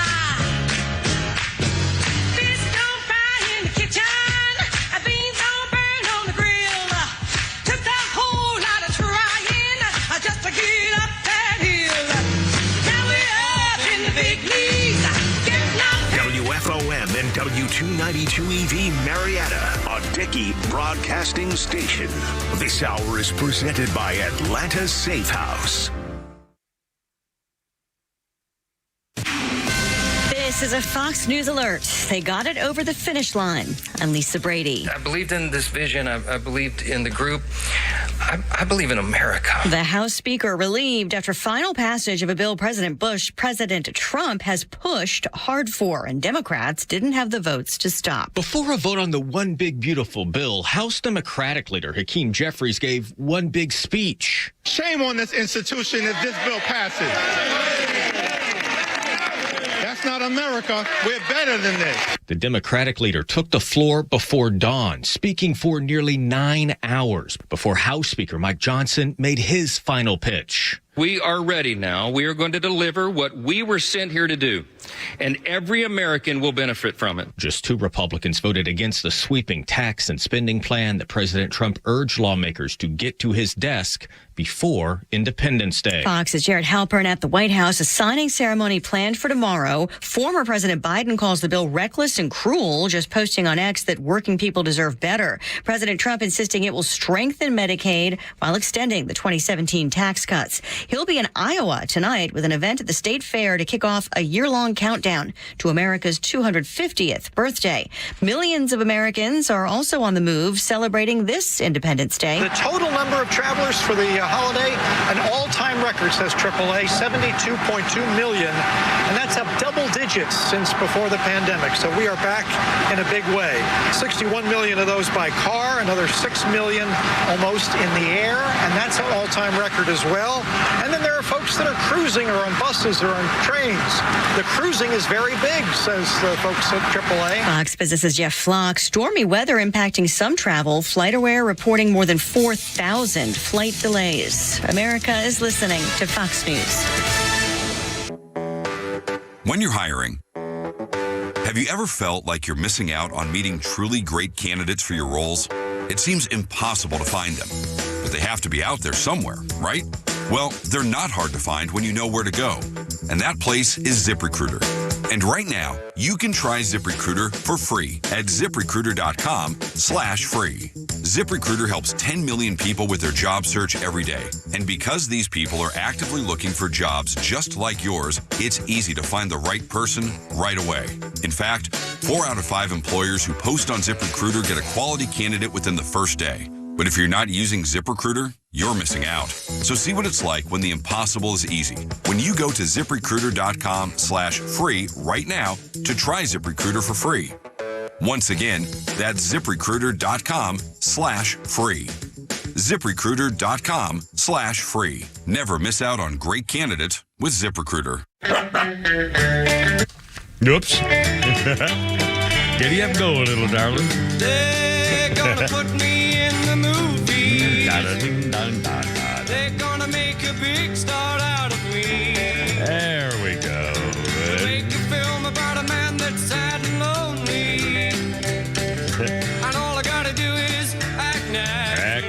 Naturally. 2001 was the day of the year. On this day, singer-songwriter Johnny Russell died. He was only 61. Johnny Russell wrote Act Naturally, covered by the Beatles and Buck Owens, Jim Reeves, Jerry Garcia, Dolly Parton, Emmylou Harris, and Linda Ronstadt. All covered his songs, including like this, Act Naturally, Buck Owens. Buck Owens, I used to know him when I came back out of the Marines and got my first radio job in Phoenix at the country station. And Buck Owens was the big star there. I used to run in him once in a while. And Waylon Jennings. Anyway, Kevin P. Flounder and Lord Bryan's in the back there. And our birthday list, I didn't pick one out here. I thought he was dead. Didn't Dave Barry die? Humor columnist Dave Barry is 78. And I thought he died. I don't know why I had in my head that he passed away, but I even double-checked, and it said he's fine. He's 78 years old.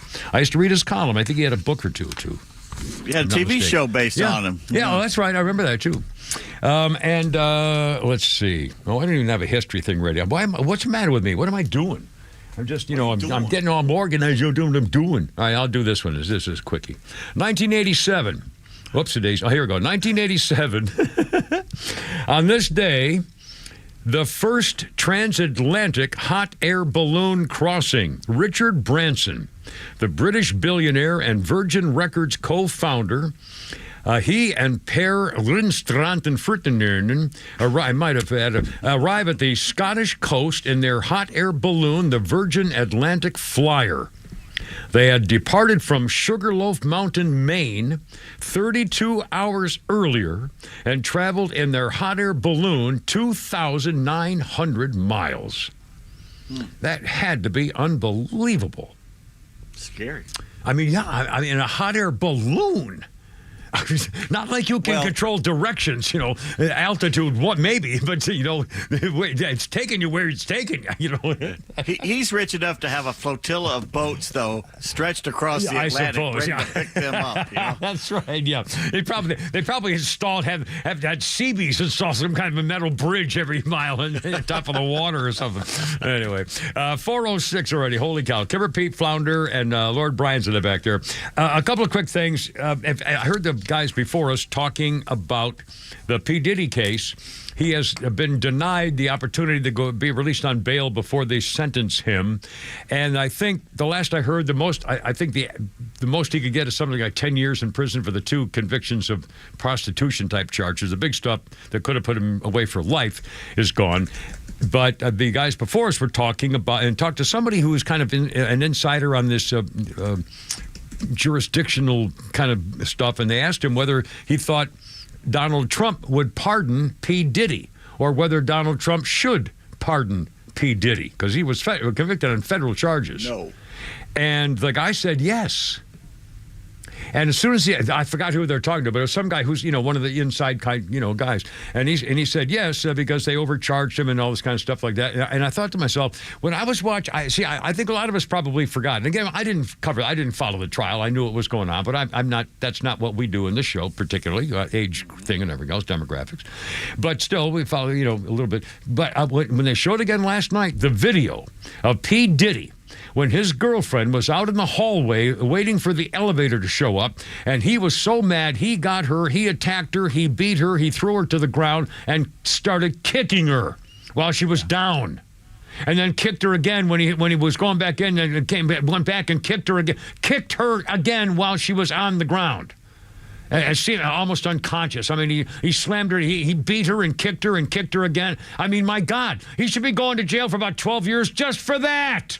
And he never got charged because it was ex post facto, not that. It was too late for the thing. What he called the delay of justice for the statute of limitations. That's it, statute of limitations. I knew I'd get to it. I only had like 4 things to go through. Anyway, statute of limitations expired, so they never arrested him for it.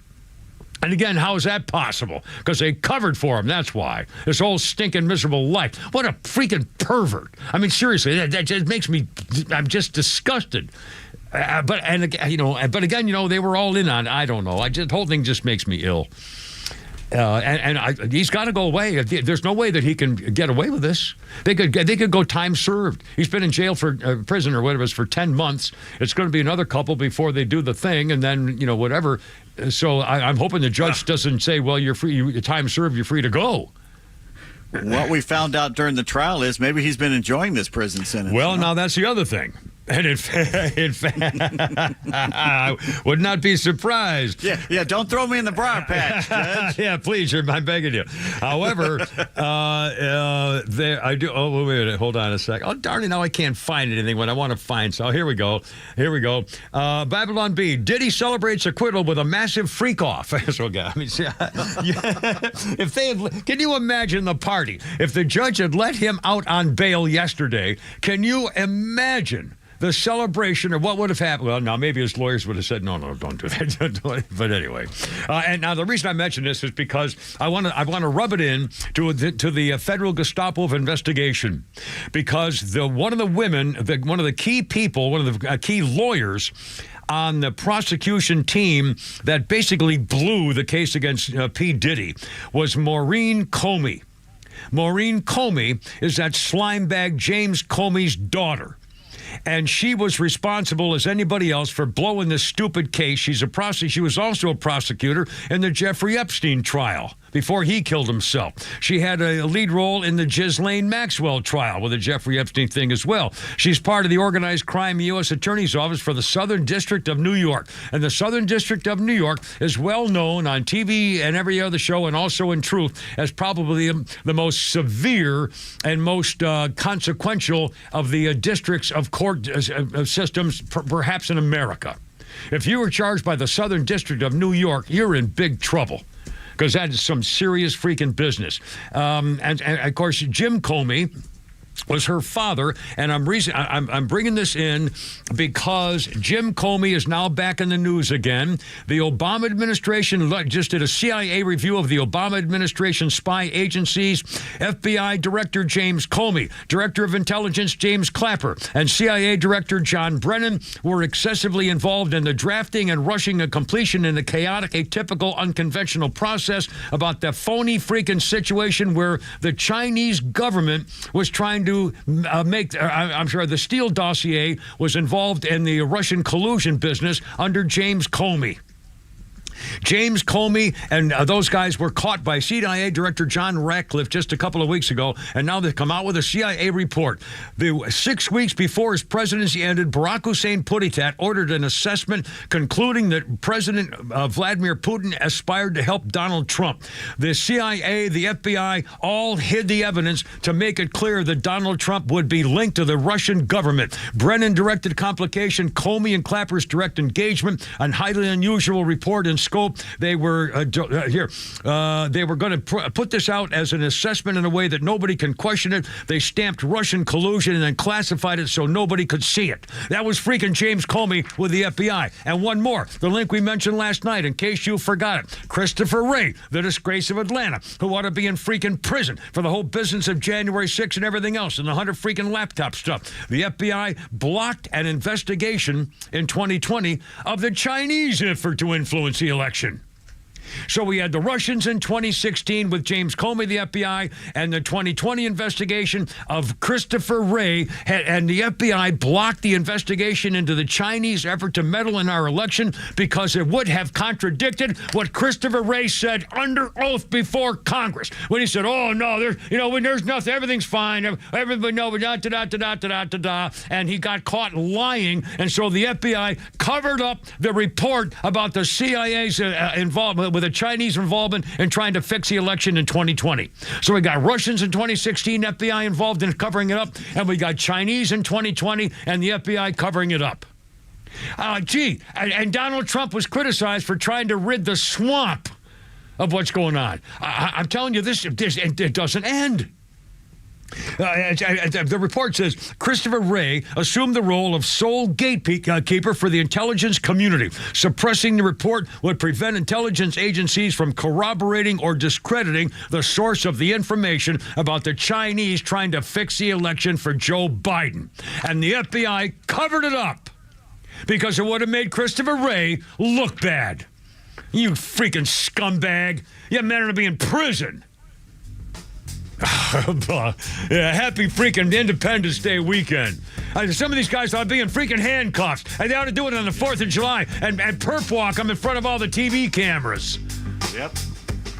Anyway, Kara P. Flounder. Other than that, hey, how's it going? It's Thursday. Happy day. Beautiful, sunny. 106.3. Da-da-da-da. Happy day. Happy day.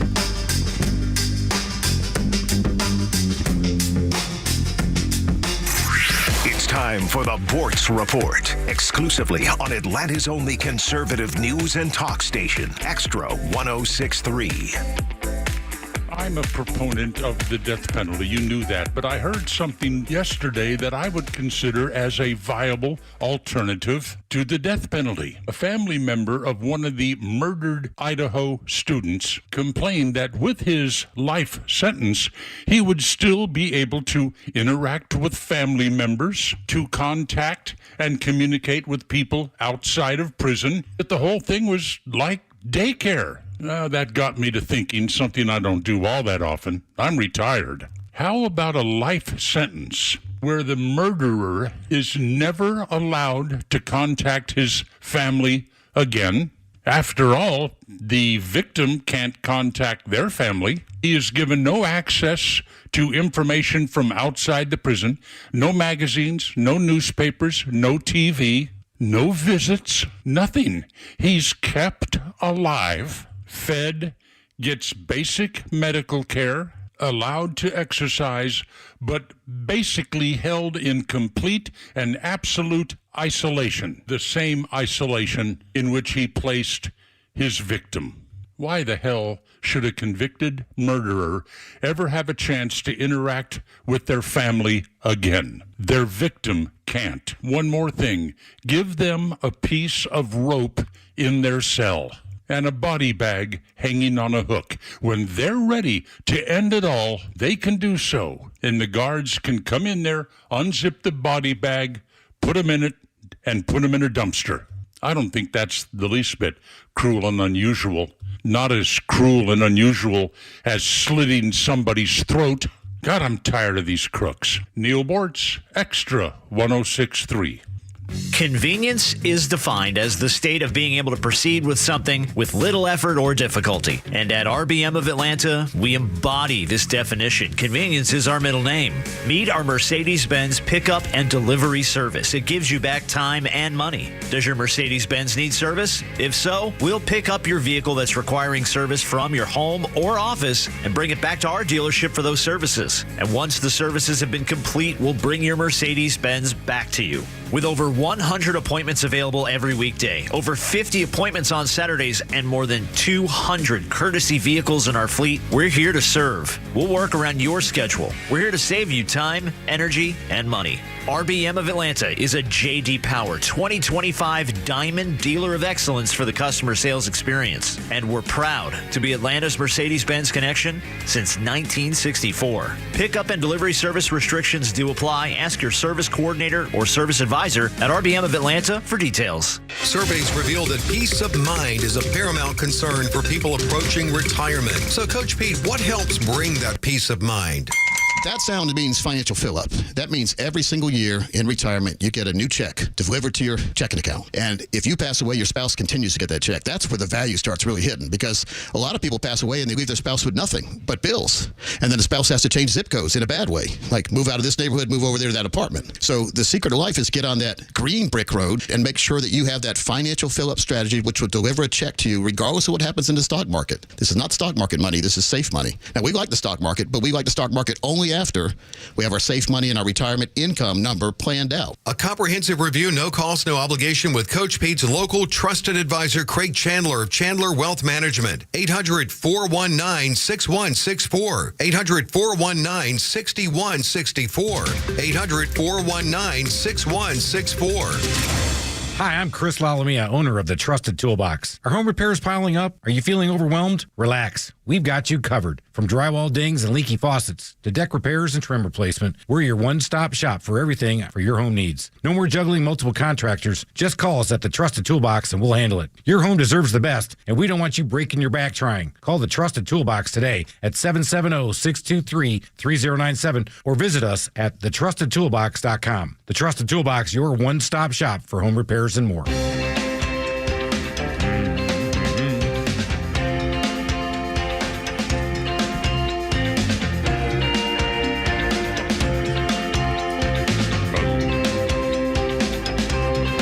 Too here, boy. Very sad day in 1986. On this day, U2 crew member Greg Carroll was riding his motorcycle when he got into a wreck and was killed in Dublin. He was running an errand for Bono. 1986. The song One Tree Hill on their Joshua Tree album is dedicated to Greg Carroll. Imagine, wow, running an errand for you. Gets killed on his motorcycle. Kemmer Pete Flounder and Lord Bryan's in the back. 419. Here's the number 404-741-1230. 741-1230. I'm getting down here all real low and everything. And now the Love Doctor is in. Ladies, if you've ever had one. Johnny Midnight. I should do another. It takes so much production, though, to do it right. I don't know. Anyway, well, it's Johnny Midnight. That's going to work. Yeah. Well, I don't mind that, although it took time. Anyway, I talk about me. Our birthday list includes Jan Smithers. Remember that name, Jan Smithers? Yeah. She played that luscious little Bailey Quarters on WKRP in Cincinnati. Mm-hmm. And Jan Smithers is 76 years old today. Okay. Every time you get even close to this guy, you mention his name, Barbara Streisand's husband. Yeah. You go out of your way to mention James Brolin. James Brolin. And you finally have a legit reason to mention him. He was married to Jan Smithers. Oh, I didn't know that. Yes. Well, that's why I should have known that. Well, I'm lucky you did, because then we can mention James Brolin, is he the one married to Barbara Streisand, or is that like the other guy? Yeah, that's it. Okay. Barbara Streisand. Okay, I will do a little TV thing here, or movie thing, I'm sorry, for a little history note here today. On this day, 1985, parents may be shocked that they forgot just how racy the movie Back to the Future was when watching it with their kids.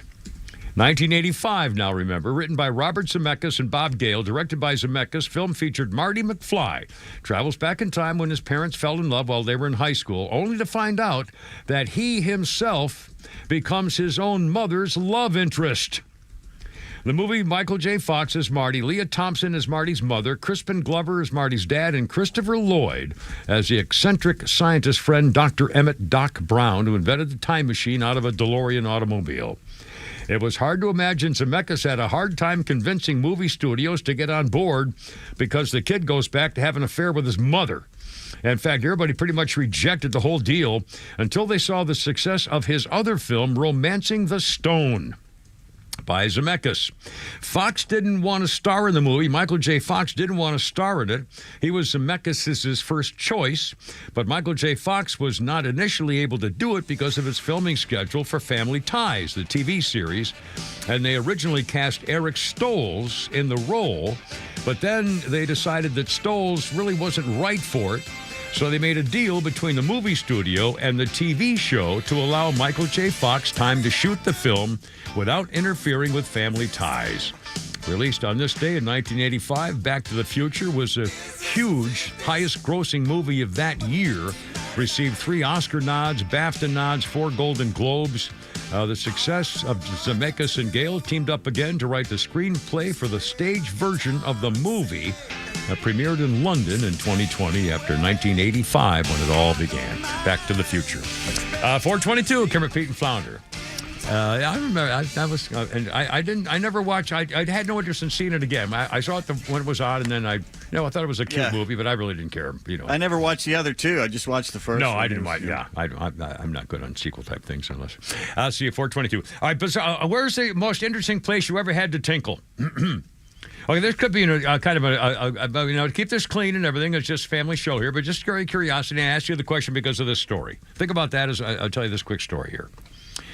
New York City woman, 24-year-old Miana Torregol, was on the Manhattan subway station, and the people on the subway platform saw her walk down a ladder onto the train bed in front. She's walking down the stairs, down a ladder, onto the train bed where the trains fly, in front of a red sign warning commuters stay off the tracks at Union Square Station. It was 10:30 at night. She disappeared down the tunnel. 15 seconds later, she was seen rushing back toward the platform before a northbound L train plowed into her as she grabbed onto the ladder to,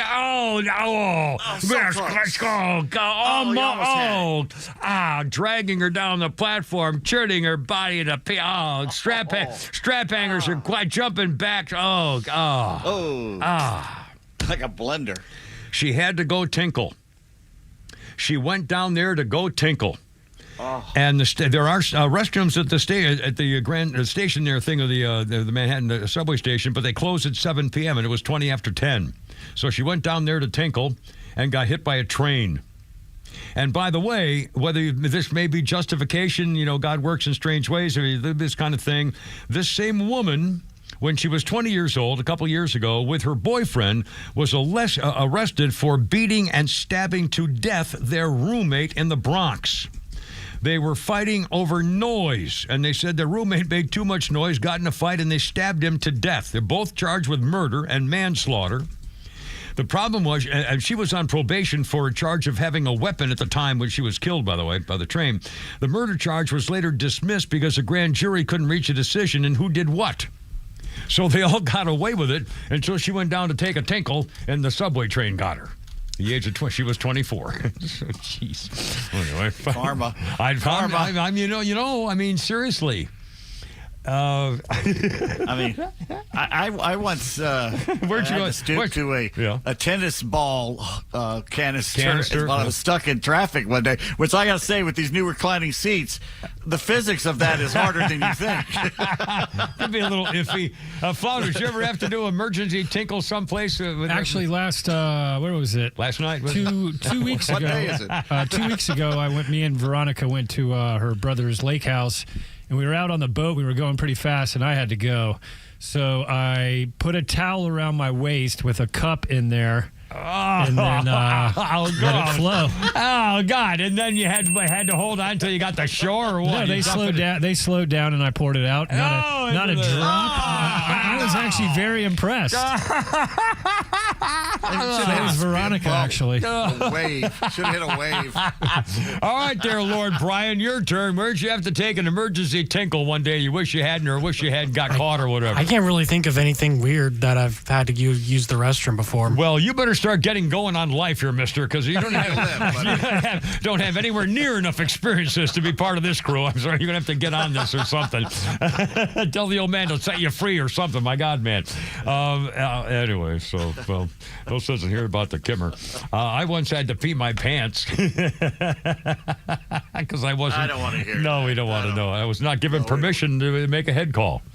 That's as simple as that. I once had to take a leak at a library. It was kind of outside. It was kind of strange. Here's a question. Where were the teachers when we were young? Here's a woman, a teacher named Alice Ashton. And she was in a special school in Welshpool, England. And it's a school known for its lessons in high professional standards. And this teacher, Alice Ashton, was in class, and she started playing music. She was drinking something like an orange liquid from a bottle. She started making weird hand gestures during their personal and social education lesson. And all of a sudden, the kids started saying, it looked more like a rave. So kids were saying, wait a minute, she started swearing at him. She called a bunch of little sharks. The one student said she was very, very close, a slight alcoholic smell. Another pupil said she was annoying people, and the teacher told one kid to get out of the room, but don't snitch on her for what's going on. She started swearing at him, and then apparently it got really crazy. She was slipping with swear words. This is the teacher. One student said it was like a mini rave. They had loud music. She was shouting and dancing, trying to get the students to do the Macarena. She got us to do the Macarena. She didn't care about the lesson anymore. She had students dancing to the laptop music and the speakers spiraling out of control. Another pupil said Ashton told that guy to go sit the blank down.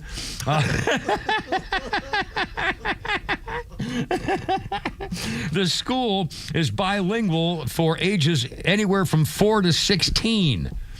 And it's supposed to be some special school to teach you how to behave properly or something. But she went Did she nuts. call one of them a piece of... Yeah, piece of shit. She called them a bunch of little sharks. Unbelievable.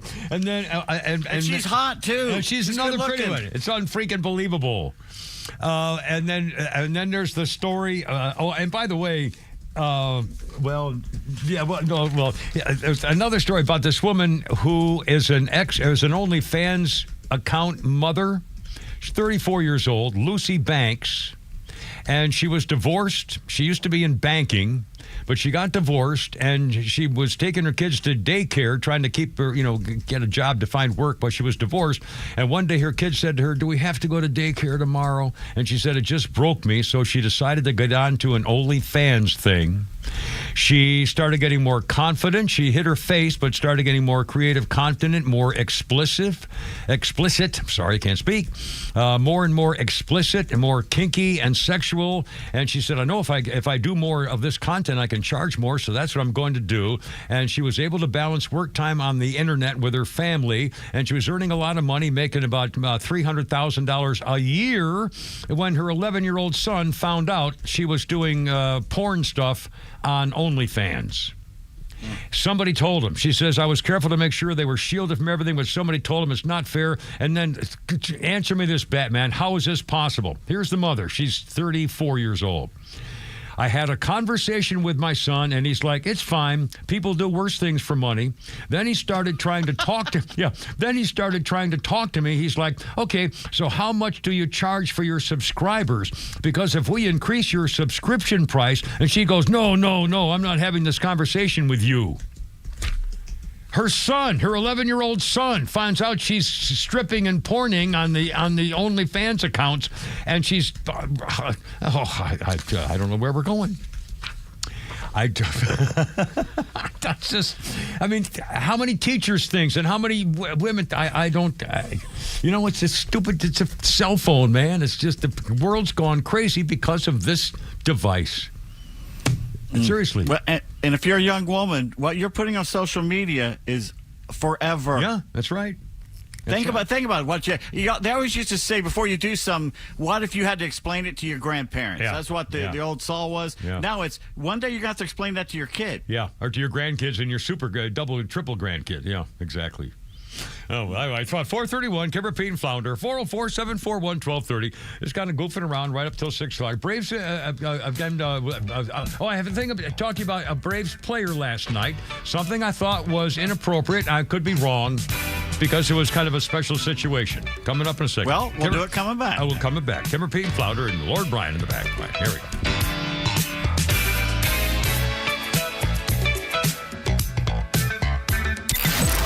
Our entire family at Extra 106.3 and Dickey Broadcasting extend a special thanks to every man and woman who've served to protect the freedom of this great nation. Celebrate responsibly this weekend, and happy Independence Day from all of us at Extra.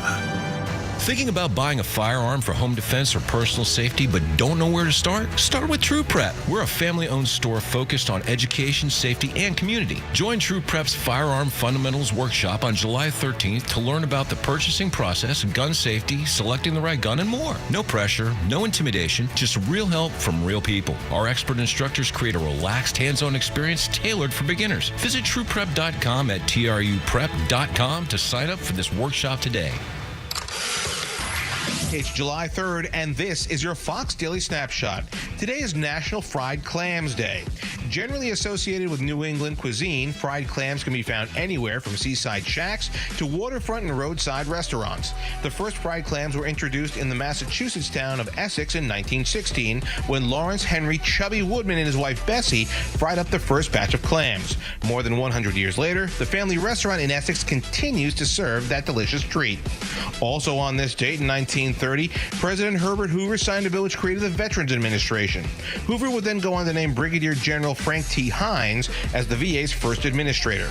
In 1966, Tony Cloninger of the Atlanta Braves became the first National League player and first pitcher to hit 2 grand slams in a game as the Braves took on the San Francisco Giants. Cloninger would finish the day with 3 hits, driving in 9 runs as the Braves beat the Giants 17-3. I'm Tushar Saxena, and that's your Fox Daily Snapshot. Calling all contractors. Stovall & Company Wholesale Landscape Supply is here for you. We've been family owned and operated for more than 75 years, and we just opened our 11th location in Canton, Georgia. We are proud to provide all your wholesale irrigation, nursery, and landscape supply needs. We are partnered with Keystone Hardscape to offer a wide variety of products to enhance any outdoor living space. Here at Stovall, we have it all. Check us out at StovallInc.com or visit any of our convenient locations throughout North Georgia. The legend Neil Bortz is only on Extra 106.3. Hey, it's the Kimmer. How's it going? Here's what you missed from the Talkmaster. Hey, it's Neil Bortz, the Talkmaster, the Puddin' Stick. Just one little reminder about the holiday we're celebrating this week. We are not celebrating the 4th of July. We're celebrating Independence Day. Got it? Now, if in December you wish people Merry 25th of December instead of Merry Christmas, then you're excused. That is all. Catch Neil's commentary every day on Extra 106.3 or listen anytime on the Extra 106.3 app. Extra 106.3 personalities aren't afraid to tell it like it is. Without Donald Trump, nothing that's going on would be happening right now. Donald Trump is changing the world. And you'll never hear us spew that violent rhetoric from the left. So don't be afraid to tell it like it is, because we're happy to have you as part of the Extra community. I particularly like Donald Trump's actions in getting illegal aliens the hell out of this country. Extra 106.3 and the Extra app.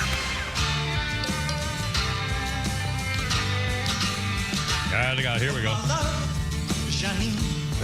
I'm helpless for your smile. Yeah, a little Ziggaroony here. Like a foolish wanderer, I travel ever home to the land. 1973 it was on this day.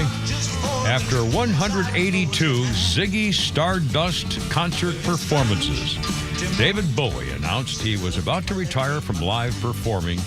It eventually transpires that the stage persona is being retired and not Bowie himself. Only his guitarist, Mick Ronson, knew about the announcement, which came as a complete shock not only to the audience, but the rest of Bowie's band and crew had no idea. That was it. Anyway, our birthday list today includes Montel Williams, 69 years old. His side piece used to be Carmela's side piece. A former vice president was one of his little couch potato chippies. Carmela's side piece for Montel Williams is 69 years old, talk show guy and survivor of multiple sclerosis. He says the reefer helps the shakes go away, and so that's a good sign for Montel. Former side piece companion. And on this day in history, the French and Indian War. This is a big day in 1754. We mentioned earlier in 1775 on this very day, George Washington got above his horse, pulled out his sword, and became the leader of the brand new Continental Army. But that was in 1775. And on the same day, this day in 1754, George Washington surrenders Fort Necessity. The superior French forces marked the beginning of the French and Indian War. George Washington surrenders Fort Necessity at Great Meadows. The battle took place in what is present-day Farmington in Fayette County, Pennsylvania. And by the way, speaking of Pennsylvania, I'm going to go back. I switched my computer thing over to New York Post. Pennsylvania is where one of the only 2 congressmen voted and Republicans voted against Donald Trump's bill. Let me see if I get the story here for you. It's a breaking thing here. It was 2018 to 214. Arm twisting. Two Republicans. Thomas Massey of Kentucky, who announced he's not running again because Trump said he's going to get him. The other guy who voted no and Republican is Brian Fitzpatrick of Pennsylvania. Again, man, Pennsylvania is just, well, you know why he wanted that? You know why he wouldn't vote for it? Tell him why. Because he wanted more money in arms sent to Ukraine. Who's he representing? Yeah, Lindsey Graham and those guys. I mean, it's unbelievable. Why would you push that unless you're getting a kickback? Yeah. I mean, seriously. Anyway. And the bill, we don't know a lot that's in it yet. I mean, we know some things. And they build bombs there in Pennsylvania because remember the Pennsylvania Shapiro, the governor, was signing a bunch of the bombs. Right. You got to wonder, is that bomb-making factory in his district? Well, or some consulting firm, or there's some link. There's obviously a link. Anyway, and in case you missed it, that idiot Jeffries, the former speaker, it was just a smarmy little grease spot. He set the record. He kept talking for like 9 hours, set the record for the longest time of an unbroken, my 3-minute filibuster thing. And now then he sat down, and of course they lost the vote. But again, he did it for his own aggrandizement, and just disgusting.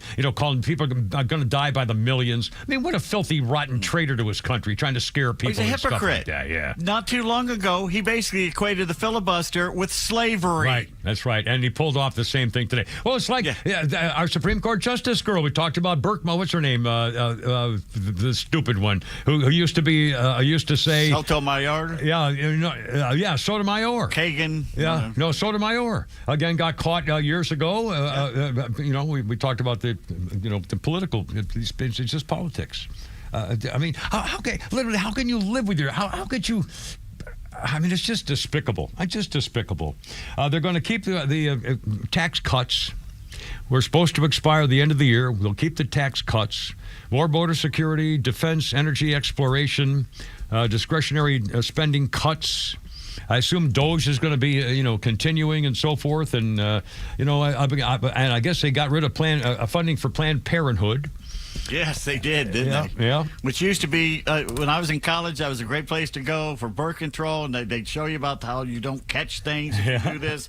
There was no talk of abortion. It was just about birth control, and now it's basically a money-making machine to abort babies and profit from it. Well, when they got caught selling baby parts, I mean, I think that changed everybody's mind. And Frank, who would be against a woman going to get help from some doctor if she's concerned about her pregnancy? I mean, either way, no matter what, thank God you have a place to go to get information or whatever. I mean, no one can be really against that. However, all of a sudden, when it goes, the freaking left, everything, they have to exaggerate everything. Just, you had it go, you had a thing. It was okay. People were okay with Planned Parenthood. I mean, they don't agree with abortion, but, if you're going to go get help and you're nervous and scared and somebody can help you, God bless you. You may disagree, but it's not, a horrible thing that's going on here until you start selling freaking baby parts.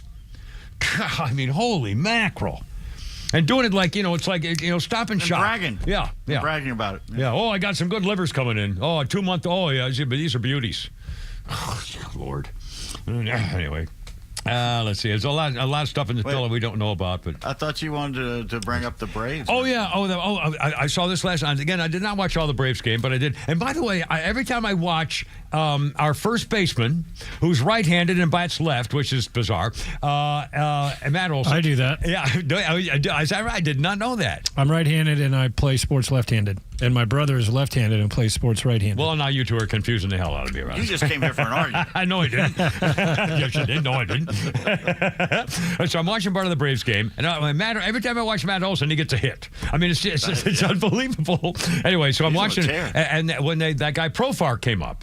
Yes, sir. Profar had just been gotten off the juicing suspension thing, right? But okay. Yeah. Now, and he was. I saw him on the bench. His teammates said, "Welcome to back," I guess. I mean, it looked as though everything was fine. Okay, so he gets up to plate, and it was mostly cheers. I heard. I think there might have been a couple of boo type, but it's mostly cheers. He got a good. Let's say he got a good. It's Atlanta. He got a very nice applause from the audience, and he got up there, and then the last pitch he struck out, and when he struck out, he was smirking and kind of laughing. And it bothered me only because, it's really not the thing you should take lightheartedly after this is your return and you disappoint. I think they were hoping for him to get a hit. I think the crowd wanted to see him back. Bases loaded and one out. Yeah, they were hoping for. Instead, it was the same old for that one inning. Right. Okay. But again, I'm only talking about this one scene I saw here when he struck out, and it was a swap. One of those horrible strikeouts. It was just ridiculous. A Marcell Ozuna swing. And then he started smiling and smirking. And I just thought, man, after the crowd was for you and you did this with the bases, I thought it was really inappropriate. He should have been, at least serious or angry or I don't know. I just thought it was wrong. I didn't even notice his facial expression. It was a close-up. I was so bad he struck out that I didn't pay attention to his face. They had a close-up and everything, and it was smirking and laughing and like, oh, I'm just smirk. And I thought, geez, man. Well, he made up for it later. Well, I didn't know that, and I'm glad to hear sports, that. I'll tell you all about it. Outstanding. That's coming up here in half an hour or something. There you go. All right, Kimber, Pete, and Flounder. I don't know what's the matter with kids these days, but the Babylon Bee does. This could be the answer entirely. The problem with the kids these days are a bunch of weenies. It all starts with not enough of them smoking cigarettes. Doctors try to say cigarettes are bad for kids' health, but it's a bunch of baloney. None of the kids back in my day had asthma. You know why? Because we all smoked. Without cigarettes, kids don't develop their lungs properly. Instead of sucking on Marlboros, kids run around sucking on vegan popsicles. Guess what? They've all got asthma, carrying around inhalers like a bunch of wimps. Not smoking cigarettes has made kids soft and unappreciative. When I was a kid, there was no better feeling than finishing off a 14-hour shift at the shoe factory and sitting down to light up a cigarette. That was a reward for an honest day's work. We cherished every puff. And now, kids don't want to work or smoke. They're lazy bums. They choke on water, these little twerps. We didn't have much when we were kids either. We could always use our cigarettes to gamble, though. That's how we made friends, learned math, gained a little something called integrity. These days, kids only have robots for friends. You can't trust kids any farther than you can throw them, and that's not very far because they're all too fat. And they're too fat because they eat too much because they are busy smoking. It all comes back to not enough cigarettes for children. And don't even get me started on vaping pens. Anyway, so toughen up. I started when I was 10, or I think I started inhaling when I was 11. My first Lucky Strike. I used to go to the gas station with a quarter and get them right out of the machine. Ding, clean. We used to be sent, go give me some cigarettes. That's right, no problem. And we used to, my parents used to give us, I used to get a carton of Luckies in my Christmas stocking every year. Yeah, remember the knob on the machine? You'd pull that knob. I used to love that. Clean. Yeah, I used to love that. Sometimes you didn't pull it hard enough. Oh, damn this thing. I mean, it was a whole thing. It was a whole thing. It was an action thing. The sound and the feel and the pulling. That and the Coke machines. You'd open up that side door and you'd have to, and the some bitch wouldn't give it to you. And that you'd sharp top. Sometimes the sharp steel cap on and get your thumb going and stuff. Yeah, but you had to wrestle with the damn machine to get it back. I'm running right now. Oh, mercy. Anyway, Kimber P. Flounder and Shannon Burke at 5 o'clock. We'll link up together, his show and ours from down in Florida. And Lord Brian's in the back there, too. 4:45, 404-741-1230, 741-1230. And it's got a way to go for that's all over now. Look out, baby. Here we go.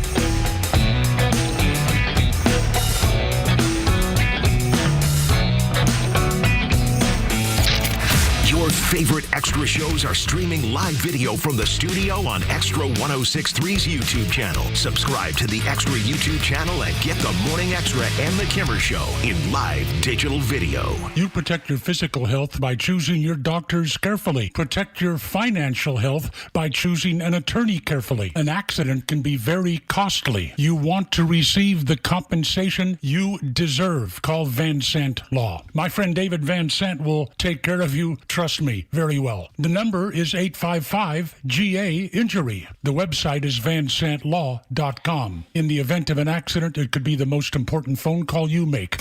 Millions of guys suffer from erectile dysfunction. That's 1 in 3 men. And I can tell you, I'm one of them. If you or someone you know suffers from ED, Peyronie's disease, or PE, here's 38-year emergency room doctor and founder of Total Body Therapy of Georgia, Dr. Eric Deal. Patients who enter my office are often frustrated, hopeless, depressed, and embarrassed. I understand the problem, and I'm going to help you fix it. We provide testosterone replacement therapy, the P-shot, and treatment for ED, PE, and Peyronie's disease. There's not just one therapy that can solve these complex issues. When you visit our clinic, you're going to see me. I'll do a complete history and physical prior to any treatment that we use. Take it from me, Dr. Deal. When it's not hard, it's really hard. Call Dr. Deal for your free one-on-one evaluation and resolve your ED, Peyronie's, or PE issues. 404-777-1911. Total Body Therapy of Georgia. 404-777-1911. Online at tbtofga.com.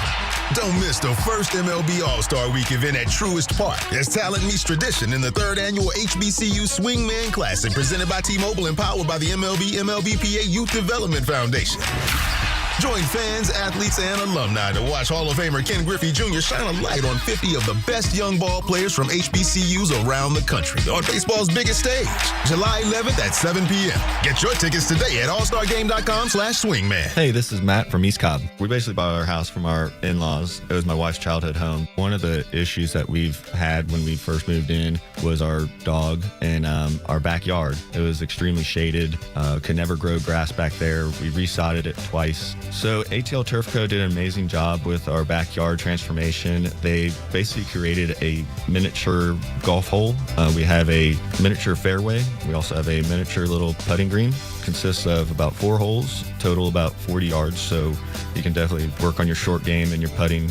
After that transformation that ATL Turf Co. did for us, my father-in-law came and saw his house the way it looked after the fact of we had a putting green and a miniature golf course. Sure enough, he did the same thing with ATL Turf Co. He has a beautiful backyard, wonderful stonework, drainage, and a beautiful practice area for chipping and putting. Check him out online at atlturfco.com.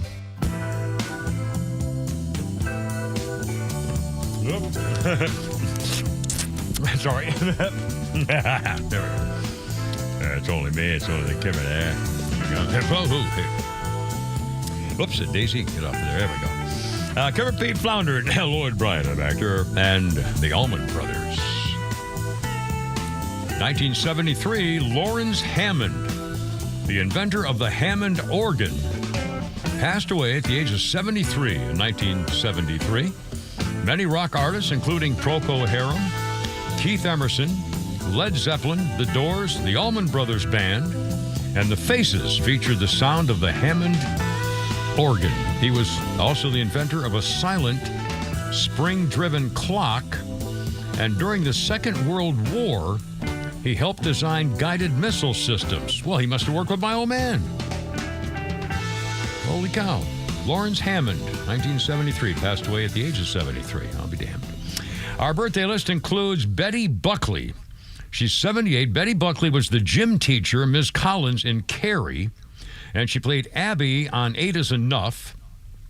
She was also in that M. Night Shyamalan Ding Dong movie, The Happening and The Split. Betty Buckley is 78. I don't know what the thing with the thing there. Let's see here. On this day, and I'll try to shorten this. It goes on for like 25 minutes, but I'll definitely shorten it. This was the day in 1863, the third day. The Battle of Gettysburg, Confederate General Robert E. Lee's last attempt at breaking the Union line ends in disastrous failure, bringing the most decisive battle of the American Civil War to an end. After his masterful victory at Chancellorsville, General Lee launched his invasion of the Union in less than a year. 75,000-man army of Northern Virginia across the Potomac, through Maryland into Pennsylvania, trying to win a major battle on Northern soil to split the Union war effort and spoil their spirit. The Army of the Potomac was 90,000 men, pursued his Confederates into Maryland. Still stinging from the defeat at Chancellorsville, the general was reluctant to chase Lee. The Confederates divided their forces. Kind of a long story, but the Confederates were reinforced. Mid-afternoon, 19,000 Federals faced 24,000 Confederates. Lee was at the battlefield, ordered the general advance, forced the Union line back south of town. And then they've planned assault failed. 15,000-man column under General George Pickett was organized. Lee ordered a massive bombardment of the positions. And it was Pickett led his force into no man's land, found Lee's bombardment had failed, tried to cross through Cemetery Ridge. Union artillery blew holes in their lines. Pickett's charge began cutting down the Confederates. More than 7,000 Confederate troops had been killed. They lay dead and dying. In less than an hour, it was all over. Anyway, the Civil War effectively ended with the surrender of Lee's army. Then later, of course, April 1865. But after 3 days, Gettysburg was finally done. Way to bring everybody down there. Oh, sorry. No, I just... And on a lighter note... Well, it's tomorrow is our Independence Day. We celebrate it on the 4th of July, but our American Independence Day, and we'll talk more about that later. But in the meantime, we have the things like we do here. No, we don't. Well, no, we have various things that we do, because when looking at the things we're doing here, we have a little thing. So we have these jokes, we have these liners, we have a lot of stuff, including things we call Peach Tweets here on the radio. Jeff posts, July 2nd was the middle day of 2025. We are now closer to 2050 than to the year 2000. That's right. That's amazing. Thanks, Jeff. 2050. Yeah. Dave points out when and when not to call 911 on Independence Day. Do not call if your neighbor is shooting off fireworks. Do call if your neighbor sets their house on fire. Don't call 911 if no one is eating your potato salad. Do call if someone is choking on your potato salad. Don't call 911 if all the noise is scaring Mr. Fluffy Paws.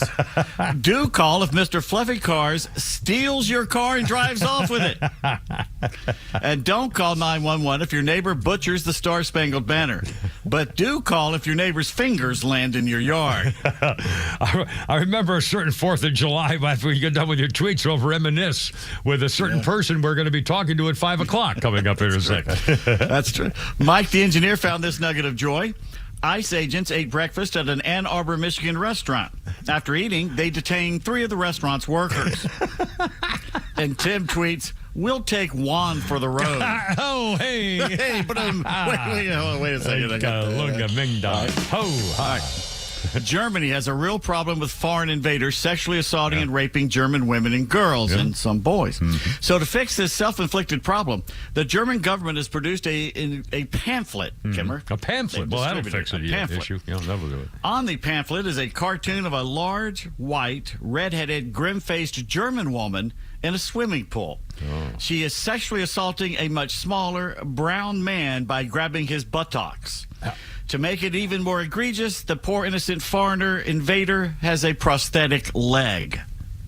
Wait a minute. Do you think that'd weigh him down in the water? Maybe take that off before you get in. The moral of the story, the German government is blaming German women for the outbreak of rape and sexual assault by the furry foreigners. Why? Because their armpits are too sexy with all that hair in them or something, or too much hair on the legs? They're trying to gaslight everybody that the real problem is you, not these poor innocent invaders. It's just outrageous. Well, they've got the elites that run these governments, especially in Europe, hate us, and they hate you. Haven't learned anything. And the Babylon Bee has 10 more states opening up fun migrant prisons like the alligator Alcatraz in Florida, such as in Montana, the Grizzly Gitmo. California, Alcatraz. Idaho has the Potato Penitentiary. Texas will open Remember the Alcatraz. Pennsylvania, the Amish Alcatraz. No shiny buttons, says the parson. Indiana has Farmer McGillicuddy's inescapable corn maze. Kansas has the state of Kansas. And in Ohio, the new Alcatraz will be called Toledo. By the way, I'm not making this up. This place is empty. There's nobody in this building except just now. One guy walked in the door. He had gone a short while ago, just walked in the door. The only guy in the place, Mr. Dickey. Everybody's gone? Everybody's gone tonight. Everybody's gone. There's nobody here. I'm sure the boys at 680 are over there because they're getting ready for the pregame show. The place is empty. And normally there's families running out and stuff like that. But the only person in here just came in at 4:56. It was Mr. Dickey. Quit sucking up to the boss. No, he can't hear me. He doesn't know what I'm doing. He doesn't listen to this show. He cares about this radio station. All right, Founder's funny. What do you got there? Twitter's I feel like it's just like celebrities telling you you're the worst. I follow Leonardo DiCaprio. I'm a big fan. Just want to see what that guy's life is like. He tweets nothing fun out. I've learned that. He tweeted out 100 million sharks get killed a year by people. Just threw that up. No solution. I'm just at home in Tennessee, nowhere near an ocean. So many sharks. If you told me to guess how many sharks were alive, I would never have guessed 100 million. I don't know, 1 million? I don't know. Who knows how many sharks there are? I tweeted back. I was like, all right, dude, I won't kill any sharks. I don't know. Is that what you wanted out of this? I won't do it. I've never even been near a situation where I thought I might have to kill this shark. Mr. Nate Bargatze. Nate Bargatze, one of the great ones. All right, a couple of quiz things here, boys, because tomorrow is our Independence Day. What was the only state ever to have been ruled by a queen? Maryland? No, sir. Oh, Georgia? Nope. What was the question? What was the only state to ever have been ruled by a queen? Rhode Island? Nope. No. Brian? Lord Brian? Virginia? He said Virginia. Nope. You'll kick yourself when you hear it. Hawaii. Oh, that's right. They had the queen, the whole queen, yeah. Queen Kamanawalea. Kamanawalea, absolutely. We put that on our mug from graduation at Lennox School for Boys from school. That's true. Kamanawalea. Queen of Hawaii. Yeah. Well, somebody always had Kamanawalea as his nickname. Oh, I can't pronounce this. That's right, sir. It's just, it doesn't mean anything. So that was Hawaii. Let's see. What was the first established university in America? Not William and Mary, was it? Nope, Harvard. Harvard, yeah. Harvard. And let's see. I got to stop saying I say that a lot. I've got to stop doing that. I hate myself. Let's see now. I almost did it again. Here's one. What is America's longest highway? Well, it's not Route 66 anymore. I was going to also say Route 66. No. Now think of all the... 75. Or 85. 75, 85, or what else? I would have guessed 90. Well, or 95 going down from Washington down to Florida. 20 goes a long way to Dallas, and it becomes, 5 or 8? Here's the answer. Yeah. America's longest highway, Route 20. It stretches from Boston to Newport, Oregon. Damn. That's the whole country. I had no idea. That's unbelievable. Well, it's that part of the country. You're true. Forgetting there's other parts of the country. Well, the South, the Midwest. Anyway. Southwest. Okay. Anyway, it's almost Independence Day, and we'd like big. to... What's that? I'm sorry. We're not done yet, baby. Holy Grabbing Sports is coming up. More Flounders Funnies, and Lord knows what's waiting around the corner. Kimmer Pete Flounder and Lord Brian in the back. Look out.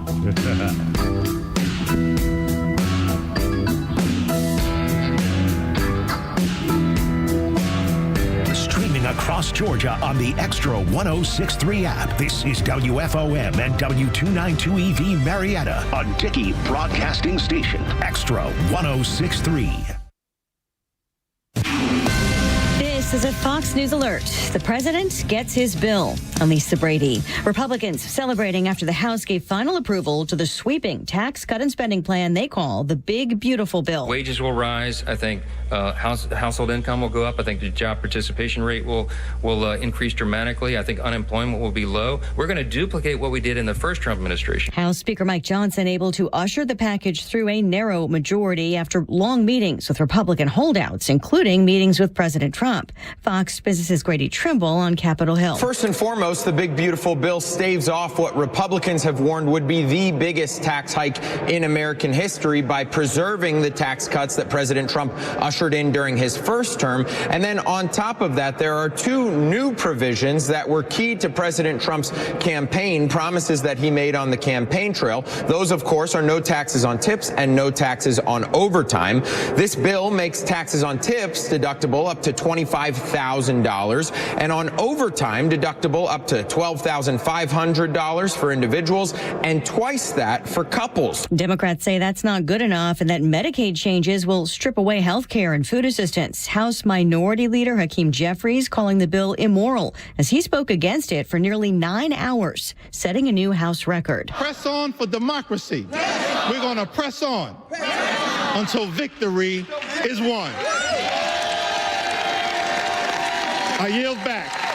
Former President Biden posting that the bill is reckless and cruel. President Trump says it will launch an economic boom. He plans a signing ceremony tomorrow. One Republican House member is set to leave Congress. Tennessee Congressman Mark Green, who had previously said he would step down, has just made it official. Now that big, beautiful bill is done, his last day will be July 20th. America is listening to Fox News. When you're hiring, have you ever felt like you're missing out on meeting truly great candidates for your roles? It seems impossible to find them, but they have to be out there somewhere, right? Well, they're not hard to find when you know where to go, and that place is ZipRecruiter.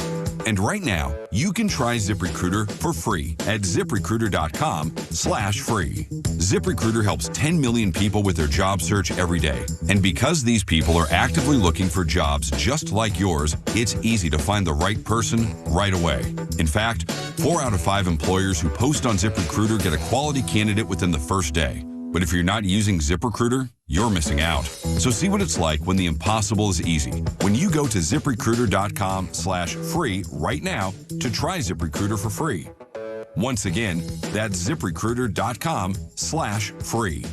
ZipRecruiter.com/free. Never miss out on great candidates with ZipRecruiter.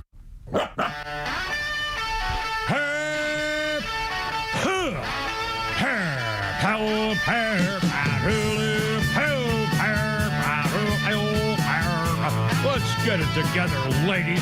Left shoulder, right of blank, ready on your dog. Target.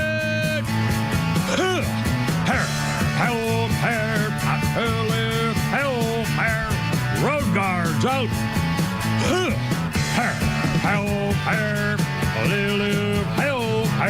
One, two, three, four. I love the Marine Corps. Look out.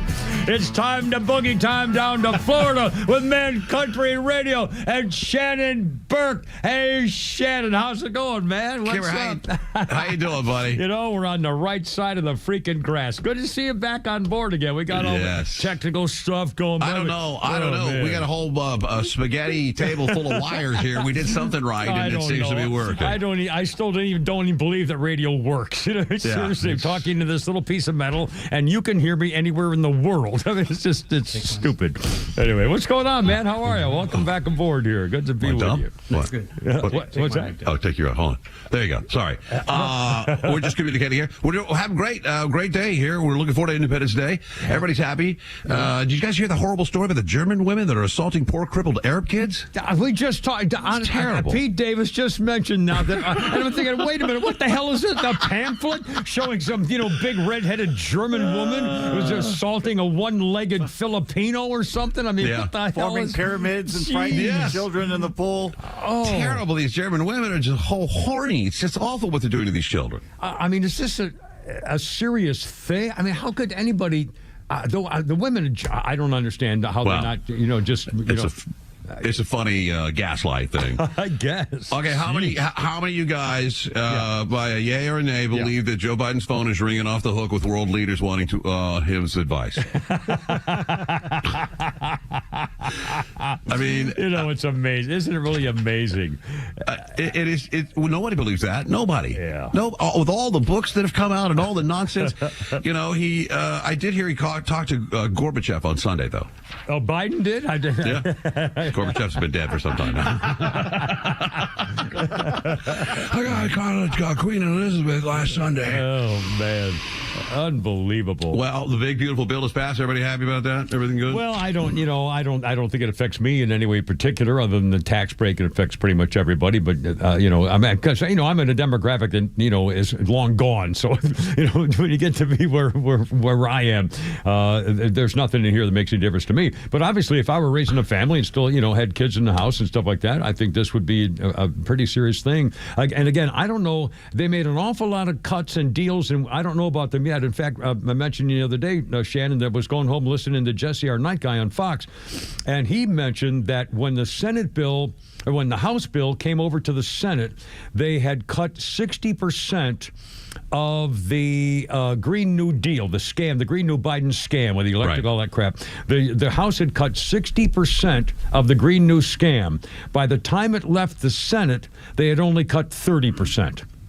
So the Senate, and again, so 60 to 70% of the scamming Green New bullcrap is still in there. So they made, I don't know what the deal, I don't know how many more deals there are. I know there's still a tax on Social Security, but now they're saying, well, we'll give you a discount if you make less than $70,000 a year or something. Well, then there's no, then didn't stop the tax on Social Security. So, I don't know. I mean, I don't know what's in there, but I know it's going to be good. I think it's great. I think we're on the way. I think the tariffs are going to help. I think the country is going to go nuts. I think everything is great. But again, I don't know the specifics of what's in that bill, but I think it's great news. It looks like What do you make of the tariffs, the thing? We had a surge in employment, and it's working. That completely defies every prediction that was made about the tariff deal. We had hundreds of billions of dollars in the coffers coming in from it. And now the Fed should be lowering the interest rate. He should be doing what Trump wants about the interest rates. There's no reason. He was afraid that inflation was going to go nuts, and everything's proven. There are more jobs were created last month. Everything about the economy and indicators is good, is positive, is working. And this guy still, he doesn't want to do it for political reasons. He doesn't want to have Donald Trump start geting wins before the midterm elections. Simple as that, I think. Oh, speaking of the midterms, I know you guys have probably covered quite a bit of Zoran Mamdani. Oh, man, the communist, the actual communist. I mean, don't we want him to be elected? Absolutely. If he gets elected, absolutely. Then every midterm elections, well, this is the way the Democrats are going. They're going socially, they're going commie, so we can't have that. I think it would be great for the midterms for us. And by the way, have you heard any outrage from any national Democrat leader saying this is not the Democrat Party we want? We do not endorse communism in the biggest city in the world, and one of the most important cities that ever existed on the planet. Have you heard anybody other than brain damaged Jeffries, who set the record for big mouthing over in the House today? But he said, well, he needs to redefine what he means by global intifada. But there's nobody complaining and bitching about it. They're supporting him. Yeah, I saw Chris Murphy. They're getting through the slime bag. Yeah, he is. He's like, well, I don't agree with everything. What? They really need to elect him. Blah blah blah blah. Yeah. They only want to attach themselves to the part they like of this guy. Yeah. I think he's got a stellar chance of winning this election, and.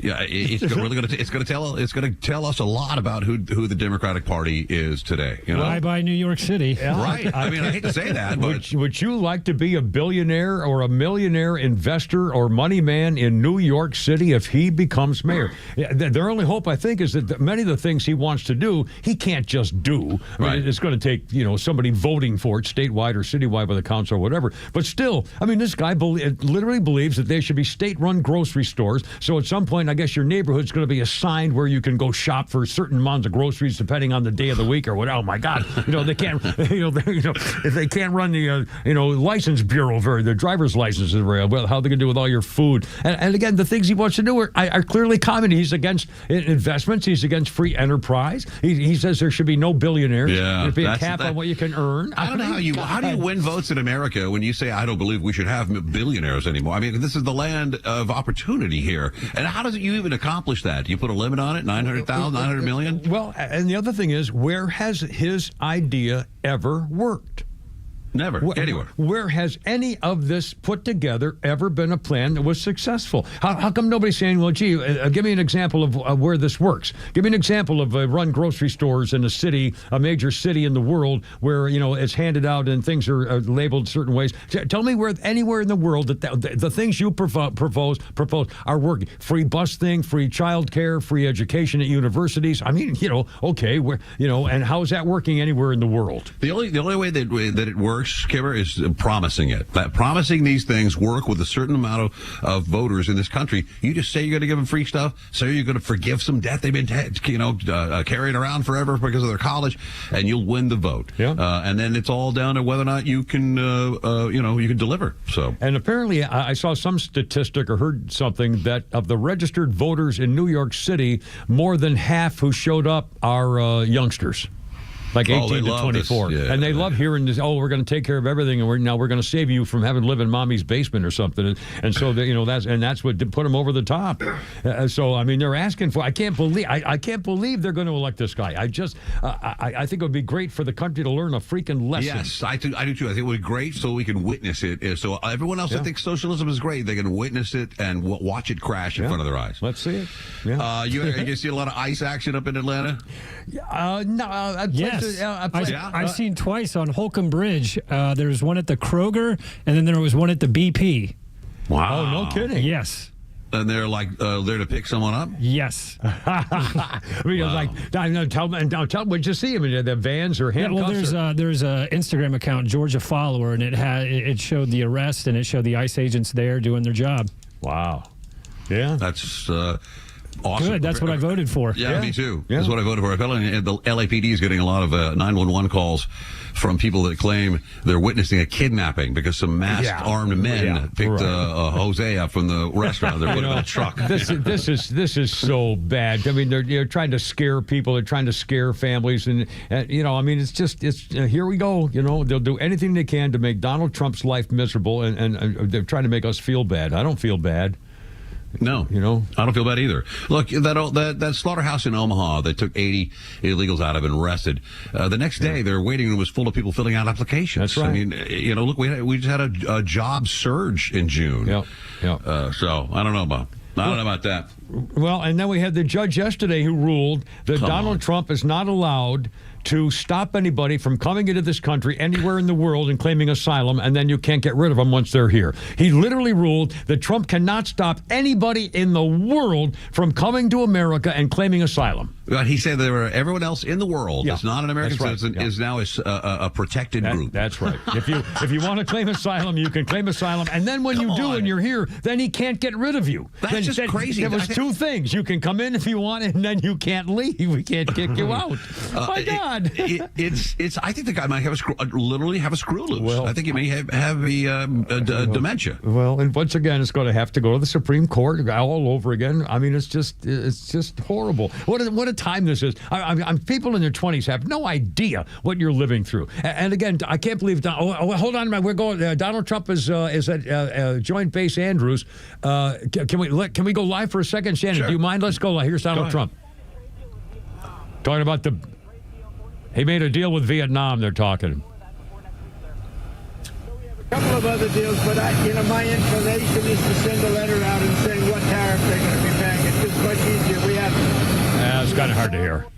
He was talking about the Vietnam thing, but if we know he's talking about the passage of the bill, and again, the reason I wanted to go to it is because almost every day, I remark here, almost every day, Donald Trump opens up the government to the American public and the whole world, invites the press into the Oval Office and what's going on. And he says, okay, and he has live stuff for like a couple hours almost every stinking day. Compare that to the last 4 years. He's changed the world. He's changed the way people run a government. No one will ever be the same in America again after going live a couple of times a day for anything and everything and questions and openness. I mean, it's unbelievable. Yeah, the transparency is incredible. It is incredible. It's just awesome. I think it's very cool. Very exciting. What else are we going to Diddy, the Diddy trial. Are you shocked by the results in that thing? Or were you... No, honestly, I didn't really follow it as closely as a lot of people would, just because our demographics here aren't right. Okay. But on the other hand, I followed it enough to wonder the whole time, where's the racketeering? I didn't know why he was going after the Al Capone mobster racketeering conspiracy kind of stuff. When I can see certainly the prostitution business, but for the record, P. Diddy's a scumbag. He's just a freakishly dirty, rotten individual. And when they showed the video again last night, I had forgotten about how bad that looked and how bad it was when he beat the crap out of his girlfriend, shoved her down, beat her up, and kicked her a couple of times while she was on the floor waiting for the elevator outside their their place there. I mean, if he should be going to prison for that. And again, the only reason he got away with it because of the statute of limitations that expired. So he definitely needs to be punished because he's a scumbag. But again, if he's having a party and he paid women to come and have sex with his friends, I mean, that's interstate prostitution. But to me, I don't, I think it's wrong, but, he had a party and he said, girls, you want to make a couple of $1,000s? And they said, yeah. And they came over and had sex and then went home and everybody's happy. And so, that's a federal crime. The Mann Act, yeah. I think he's really overcharged. Yeah. And I'm afraid now that, I don't know if he'll get 2 years or what, or who knows. They're going to try to get him sentenced. But time served, he'll probably do. He's got 10 months, I think, in already, and he's going to be in for another while. The judge may give him, 2 years and time served, and you're free to go. I don't have any idea. But the argument or the narrative is going to be, look how racist the justice system. They threw the book at this poor black guy just because he had a weird sex life, and they didn't get anything. Rico was, that's the dumbest thing ever to charge him. Look, that's what's her name up in Comey's daughter was on that. Did you know that she was representing him? Yeah. She was the prosecutor. Yeah, she was the prosecutor. Can you imagine the next freak off? It could be one for the ages. When he gets out. If they had let him out on bail, oh my God. No more lube inventory. Yeah, can you imagine? They're out in the front of the courthouse squirting baby on each other. Like fools. Unbelievable. What's that all about? But he's a slimy, and he got away with it because of all the other people who are also just as slimy, allowing him to be part of this whole thing. I mean, it's just creepy and dirty and, grody and I think somebody was out to get him, though, with these charges, and they could have nailed him on something less severe and got some jail time if that's what they were looking for. But it's not a good look. It just seemed like it was just so much overdone. And again, people are talking about whether Donald Trump should pardon him because these are federal crimes. And I don't think it's a good look. I don't. Oh no, Donald Trump cannot go anywhere near this case. Bob Menendez had the nerve to ask Donald Trump for a pardon. Oh please! They caught you with the gold bars. Excuse me, sir. There are bars here made of gold. We're kind of, Yeah, not to mention the $400,000 in your suit pocket. Yeah, we got buddy. that cash in the 20s there. I'm just, we're gonna have to look into that, sir. Sorry. What did he blame it on? He had a lot of cash because of his Cuban upbringing. Well, in Cuba, you got to. Well, you might have to flee. You might have to flee anytime. You got to have a suitcase full of $400,000. You get to Costa Rica, You guys got big plans for Independence Day? What are you doing? Well, actually, I was doing a little thing with a VFW or an American Legion thing, just a little thing, and I'm going to ride my newly refurbished chopper, which has my Marine Corps Eagle Globe and Anchor painted emblem into the gas tank, and I'm going to ride that chopper around with some Marine Corps gear on or something on Independence Day and celebrate, what's going on. My family, of course, is long far away, so it won't be with a family thing. But I'll definitely pay a tribute. How about you now? You and your lovely bride who has a boy's name, but that's okay. In fact, you pop up on my Facebook page with your lovely bride, and you had a big motorcycle ride. And didn't she just have a birthday, or was it an anniversary? Yeah, I forget. She had birthday, right? We had a birthday dinner anniversary. Yeah, we did a big ride up for amputees in Fort Walton Beach, and we had about $800 on it. It was a good time. I used to do a lot of those, and I miss doing that. We don't have sponsors that do charity rides anymore. Use a motorcycle shops. Yeah, that's kind of it's weird how that kind of thing has faded away. It used to be bike nights on every Thursday. You could find a place to go, but not anymore. Whatever. We're just going to do the regular, hang around the pool, avoid the rain, have some hot dogs. We had the kids come over, barbecue, that type of thing. Yeah. Now, your kids around, or are they still out and about? Don't you have a daughter who's back? Where, she's in Texas. Back? Oh, she's in Texas. Yeah, that's right. And the two boys are 3 miles from the house, which means they don't miss a whole lot of dinners over here anymore. Still cooking for four of them. Outstanding. And now, of course, you got your weather down there. I used to live in Palm Beach Gardens, and that's storms all summer long, every day. There's horrible things. Every single day, and around showtime, unfortunately. Yeah. And we're probably going to get one soon. We're due to have one. We had this thing off the coast. What is that thing? It's a little semi-tropical depression. Yeah, tropical depression, and make 60% of coming aboard and really screwing up the weekend. But we'll get some old war movies and sit around the house. Oh, that's cool. And now, what's a big thing? Any big local stuff going on where you live down in Florida? I mean, like ice raids or stuff? Or no, I don't see a whole lot here. I know that there's been some activity here, but I don't think that we've had any like real, reportable news ice raids here where they grab somebody kicking and screaming and the neighbors come and try to save her and that type of stuff? No, not yet. Yeah. No, it'll come around at some point. Yeah. Do you have any particular things about the big new bill that got passed eventually? Are you anything? Apparently, they got rid of Planned Parenthood money. Right.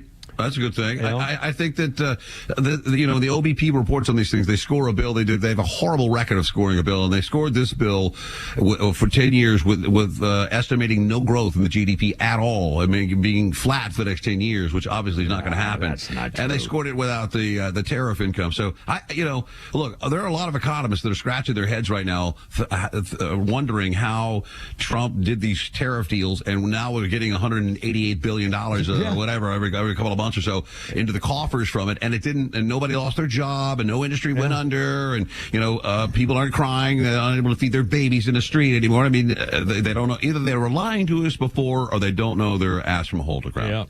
Yeah. How do you feel about making people go back to work or do something in return for getting welfare payments? Absolutely. I mean, if you're able-bodied and you can do something, you're going to do it. Well, now you have to do it. Yeah. I think it's fantastic, and it's time to end all this these freeloaders on Medicaid, and if you're able-bodied, do something. There's plenty of jobs out there. It used to always be that way, and it used to be if you wanted welfare benefits, you had to go to the office and in person, and you had to bring them a list of the people you contacted and whatever happened and stuff like that. In fact, I got a message here this afternoon, Shannon, from my buddy who used to work with me 50 years ago, Mike Summers, and he said, there's a tech, I'm receiving unemployment insurance for the first time ever. I have to report at least 5 job contacts every week, of which three must be job applications in order to keep getting my benefits. It's all filed online. That's some serious stuff, and that's the way it always used to be. But apparently, you can even offer to do 20 hours of community service. Right. You can say I'll have 20 hours of classroom work or training work or something. So I mean, please, unless your mother with 7 kids and your husband just left you and you're on welfare with 7 children and you're 34, there's some exceptions, but please, I mean, this is getting silly. I think we're going to be amazed at what the effects of this bill over the next 2 to 3 years, the rest of his presidency for sure. Yeah. Going to be good stuff. Boys, thank you so much. Now we get the connection back up. Well, we'll plan on doing this regularly. Outstanding. Anytime and every time. And Pete, say hi to how are you? He's doing great. Fine, sir. Yeah, we're just having a good time. Flounder put some hard work in here to get this thing done. Outstanding. Well, be careful boys. and keep the rubber side down there. And come up one day on your motor. We'll do a little motorcycle ride one of these days. That's a great idea. Let's wait till it gets a little bit cooler. There you go. Yeah, I know. 94, 98 is a little hot for the cycle. Too much for me. All right, 7-5, Shannon. Thanks, man. I appreciate it. 523, Kimmer, Pete, and Flounder, 404-741-1230. Oh, here we go. Stand by. It's, I think we're very excited here. Mr. Prep. Well, no, I've got it all. I thought we were doing a thing here. Will Smith's Independence Day movie opened in theaters on this day in 1996. And they say here there was a reason he was not invited back for the next one. But anyway, RBM of Atlanta sponsoring Holy Crap It's Sports right here. Braves exploded for 7 runs after 2 outs in the bottom of the 6th inning to come from behind and beat the Angels 8-3 in Truist Park last night. And you can thank one man for the offensive awakening, Kimmer. Yeah, one man responsible for all this. One man.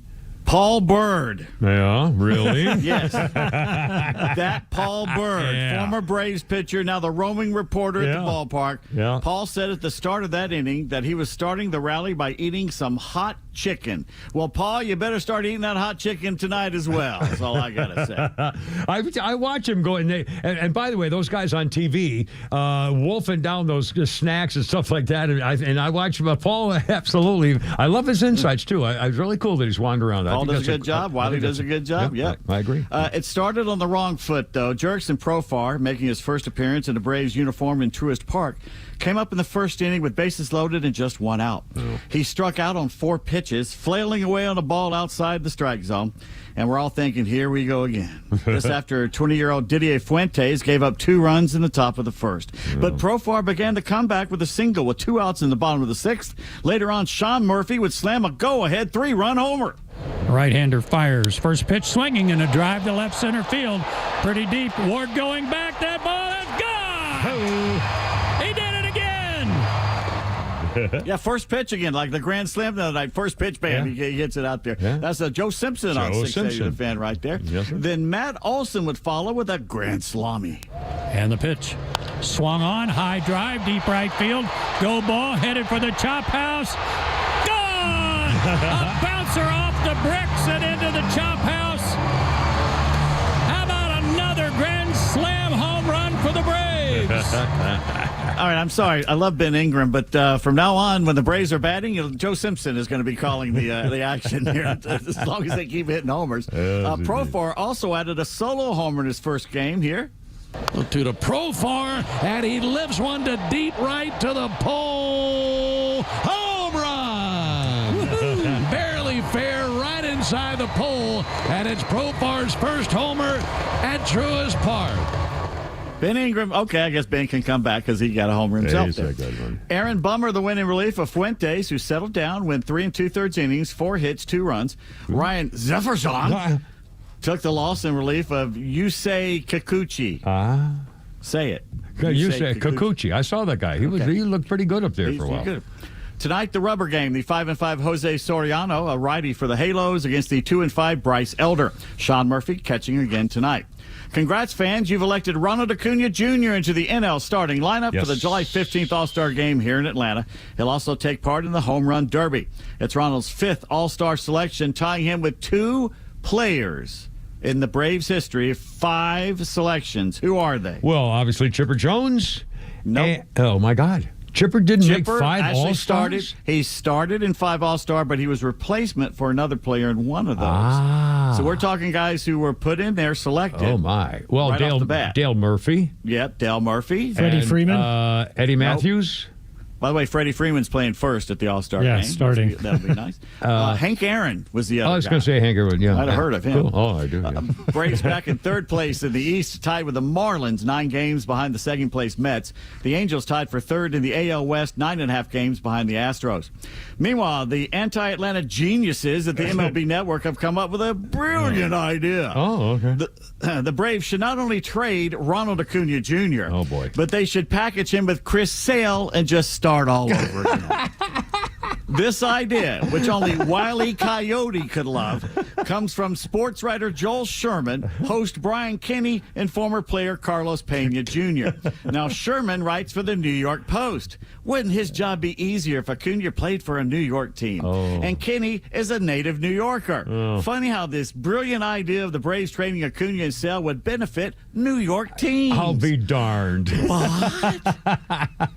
Now, I know the MLB Network is contractually obligated to mention all 30 teams. Yes, yeah. You know, but you know they only care about the Mets, the Yankees, the Red Sox, the Phillies, the Cubs, and the Dodgers. That's all they care. And that's more than ESPN cares because they don't care about anybody but the New York teams and ESPN. I wonder if they all went to Syracuse University or something. Pretty much. Pretty much. Acuna says he loves playing here and wants to spend the rest of his career here in Atlanta. So everybody at MLB Network. Of course, Brian Kenny, who I enjoy watching Brian Kenny, but he's the guy who came up with, that striking out was just as good an out as grounding out or flying out. Yeah. I used Anyone to watch who's ever him a played lot. baseball knows you put the ball in play is better than not putting the ball in play. Because anything can happen when it's on in the air or on the ground. You never know. Guardians pitcher Luis Ortiz being investigated for possibly breaking MLB's rules on sports gambling. He's on paid leave. Ortiz, a 4-9 record in Cleveland this season. Betting integrity firm IC360 sent an alert in June to sportsbook operators about Ortiz. It references his first pitches and innings to be a ball or a hit batsman in 2 games. June 15th against the Mariners and June 27th against the Cardinals. And both the bottom of the 2nd inning against the M's and top of the 3rd against the Cards, Ortiz threw a first pitch slider that was well outside the strike zone. And they were some people were betting on that. Well, I'll be darned. And a prime example of how not to fire up your fan base, Auburn interim coach Hugh Freeze says it's hard to feel great about their 2026 recruiting class. Who's responsible for that, I wonder? Golly. Freeze and his staff have so far only secured 6 commitments, which is 89th nationally and dead last in the SEC. But I'm sure the Auburn fans, who are known for their patience and their logical thinking about such things, will give him a pass. Or the Nathan's hot dog eating contest at Coney Island tomorrow could be fun. Oh, no. PETA says it will crash the party and hand out free vegan hot dogs. Okay. Now, these are two crowds I don't think like each other very much. The last time they got together, you never saw such a melee. Yes, They better muster the troops to keep order, or at least try to catch up with the perpetrators once it happens. Well. Either way, I relish watching the hot dog contest every year. Thank you. Thank Pete you. Davis. Oh, my goodness, sir. Well, there's one I'm more. watching it. I love the hot dog eating contest. I can't watch it. When they squish those up and shove them down there, and then they got to go throw them up when they get 8 minutes later. Just on this sad day on this day in history, 1993, Hall of Fame pitcher Don Drysdale died of a heart attack. Don Drysdale was only 56. Yeah. I'd forgotten how young in a he was. hotel room in Montreal, I believe. Yeah. That's 5:31. Kimmer Payton Flounder, 404-741-1230. We have Flounder's Funny coming up and more. If you all got more sports, we'll get all you want. We got a little break here, and then it was fun talking to Shannon, too. That was fun. We'll do that again next week as well. Kimmer Pete Flounder and Laura Bryan in the back. Here we go.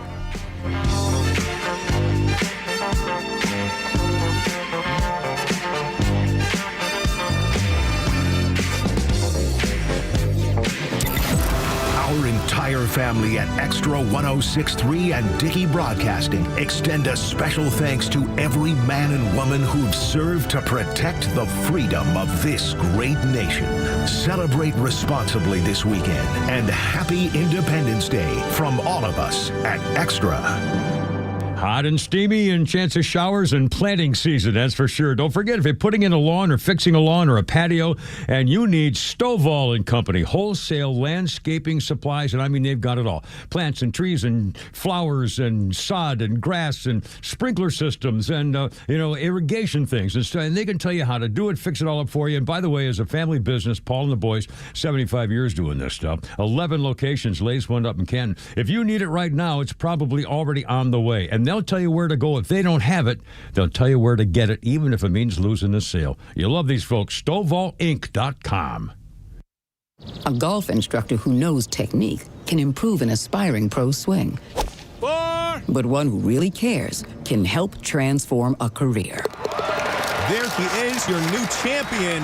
When you team up with someone who knows a lot and cares even more, you're unstoppable. At Truist, we believe the same is true for banking. Truist, leaders in banking, unwavering in care. Truist Bank, member FDIC, leading based on top 10 U.S. commercial bank. Moldy, mildew, rotting wood, peeling paint. Is your house suffering from the uglies? Well, then it's way past time to call the siding pros of Peach State Windows. Call now and get 1,000 square feet of tough, durable, hardy plank siding installed for only $49.95. 0% financing for 12 months and no money down with your good credit. 1,000 square feet of tough, durable, hardy plank siding installed for only $49.95. Call today and make the uglies go away. 770-485-8011. That's 770-485-8011. If you need to hire, it seems like the whole process can be exhausting. You search resumes, wait for the right candidates to apply, set up initial interviews. It's a lot of time and work. Well, what if you could meet with qualified candidates for your job the very next day? Now you can with Zip Intro from ZipRecruiter. And right now, you can try it for free at ZipRecruiter.com/free. Zip Intro is super easy to use. You simply pick a time, and it does all the work of finding and scheduling qualified candidates for you. Then you can choose who you want to talk to and meet with great people on back-to-back video calls as soon as the next day. Best of all, you save time and energy. Try Zip Intro for free right now at this exclusive web address, ZipRecruiter.com/free. Zip Intro. Post jobs today. Talk to qualified candidates tomorrow. Once again, go to ZipRecruiter.com/free to try it for free. That's ZipRecruiter.com/free. It's that time of year again. Chuck, the owner of Central Heating and Air Conditioning, is bringing back the 5th annual Christmas in July benefiting Skyland Trail, a nonprofit leading the way in mental health wellness right here in Atlanta. Skyland Trail provides expert, evidence-based treatment to help people facing mental health challenges find a path to recovery. Central Heating and Air Conditioning is proud to support this mission. As one of the few second-generation locally owned HVAC companies in Atlanta, Central knows what it means to give back. Here's how you can help. Just sign up for a maintenance agreement with with Central Heating and Air Conditioning. And $10 from every new agreement will go directly to Skyland Trail, providing life-changing mental health care for adults and teenagers. Central services all makes and models, and with them, you're never just a number, you're part of the family. Call 770-GET-HEAT or visit centralheat.com to sign up and help Central Heating and Air Conditioning give back. Carrier products, carrier warranty, carrier peace of mind. Central Heating and Air Conditioning, your Atlanta carrier experts. We're smart, we care. We're Central Heating and Air. Good morning, Mike. What you eating? You gotta try this. I can hear you crunching from the next cube over. This is amazing. I just discovered it this weekend at Lidl. It's Greek Goddess Gourmet Granola. They were sampling it, so I tried it. Then I bought 6 bags. Wow. Is it cereal? Can be. Or an amazing trail mix. It's great for a meal or a snack. What's in it? Well, they have 2 flavors, maple oat and harvest nut, which is my favorite. It's made with whole grain oats, almonds, pecans, raisins, coconut, and the sweet taste of pure maple syrup. Maple oat is a simpler take on their delicious granola. It's got wholesome oats, plump raisins, coconut, and maple syrup. That sounds healthy and delicious. That's why I can't stop crunching, Susan. Greek Goddess Gourmet Granola. It's a breakfast or on-the-go snack you can feel good about. It's dairy-free and gluten-free, and with only 2 grams of added sugar per serving, even your belly will love it. Pick some up at Lidl, Amazon, GreekGoddessGourmet.com, or at specialty stores near you. Wake up with the Morning Extra on Extra 106.3. What Donald Trump has done, and turn it up a little bit for you out there, liberal listeners, Donald Trump has eliminated what Joe Biden created over 4 years. That's effectiveness is what that is.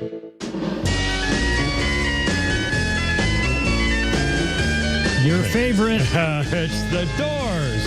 Oh, goody.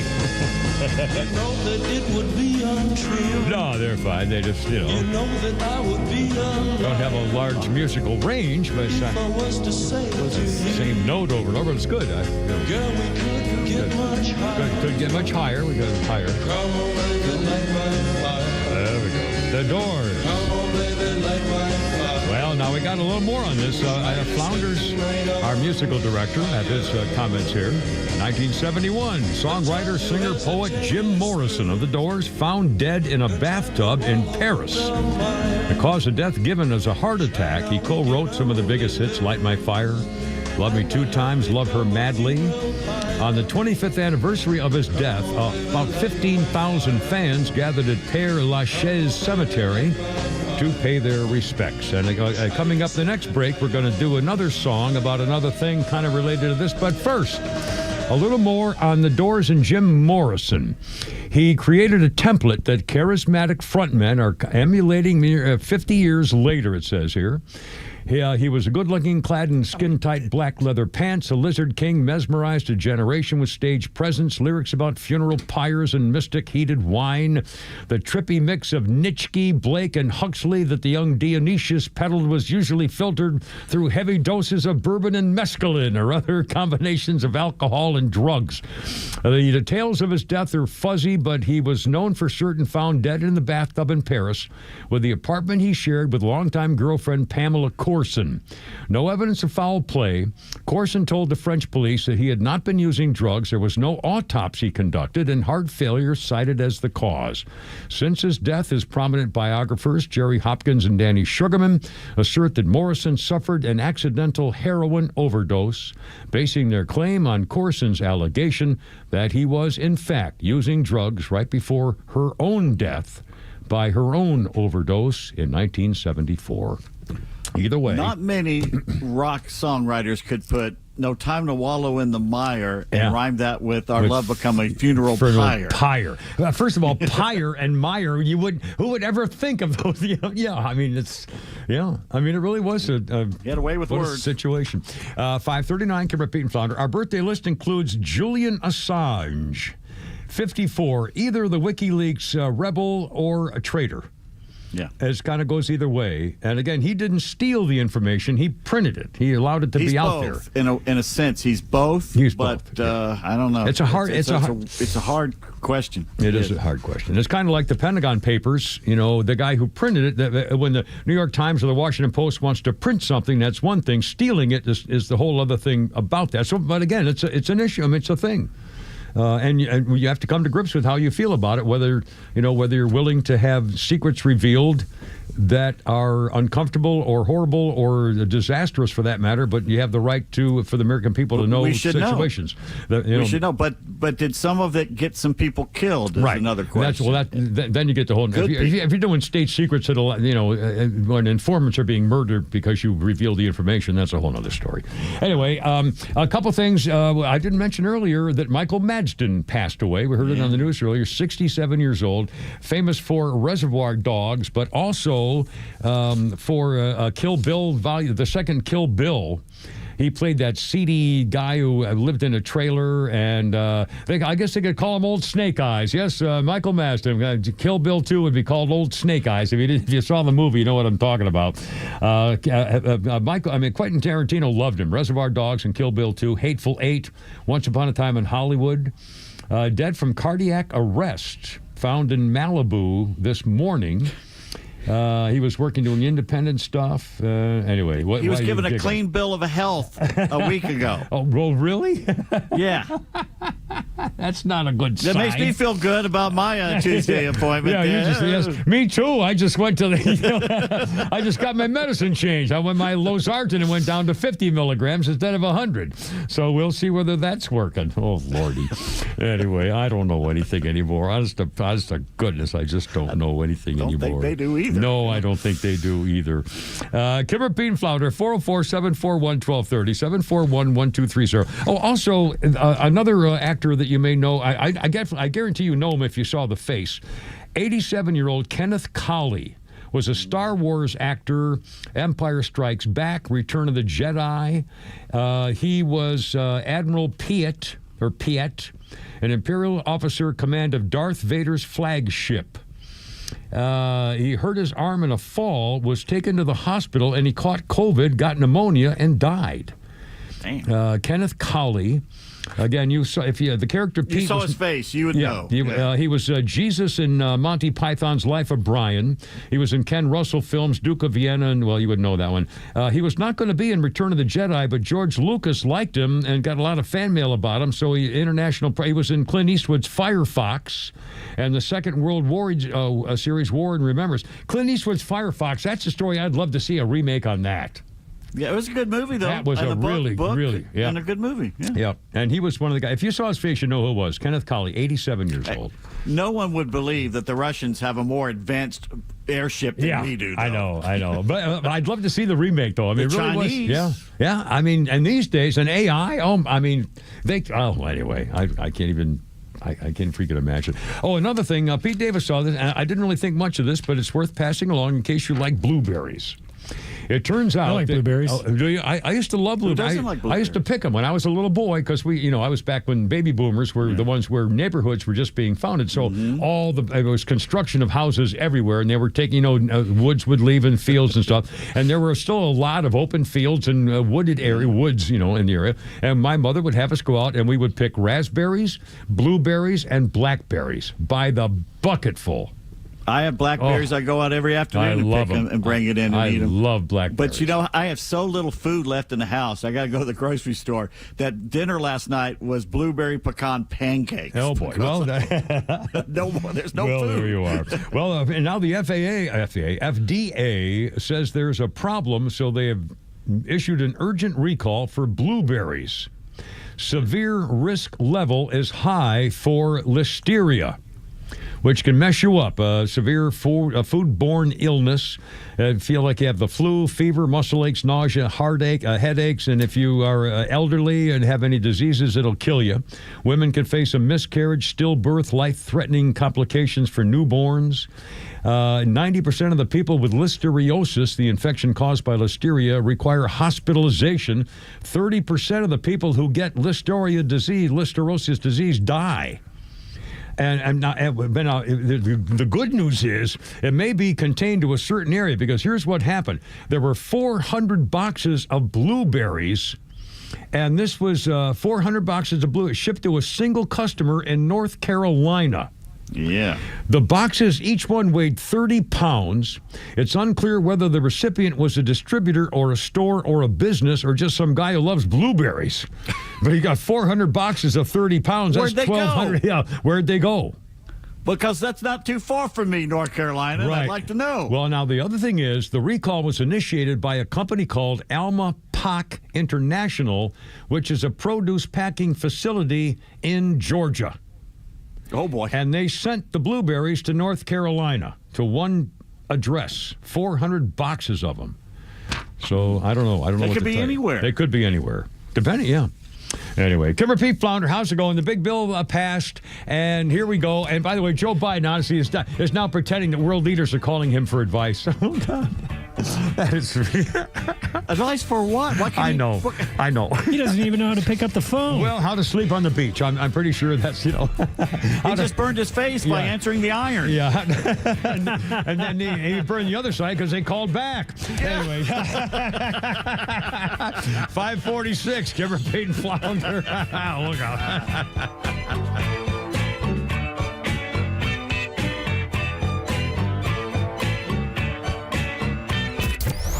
Did you miss Neil Bortz? I am shocked. Don't worry. He's live anytime on the Extra 106.3 app. Oh, that radio show. Did traffic cause you to miss some of the Kimmer Show? Get it on the app. It's all the kids talk about on Monday at school. With anytime show replays from the Kimmer, Bortz, The Morning Extra, Clay and Buck, and so much more. Plus local headlines and breaking news. Grab the Extra 106.3 app now and start streaming.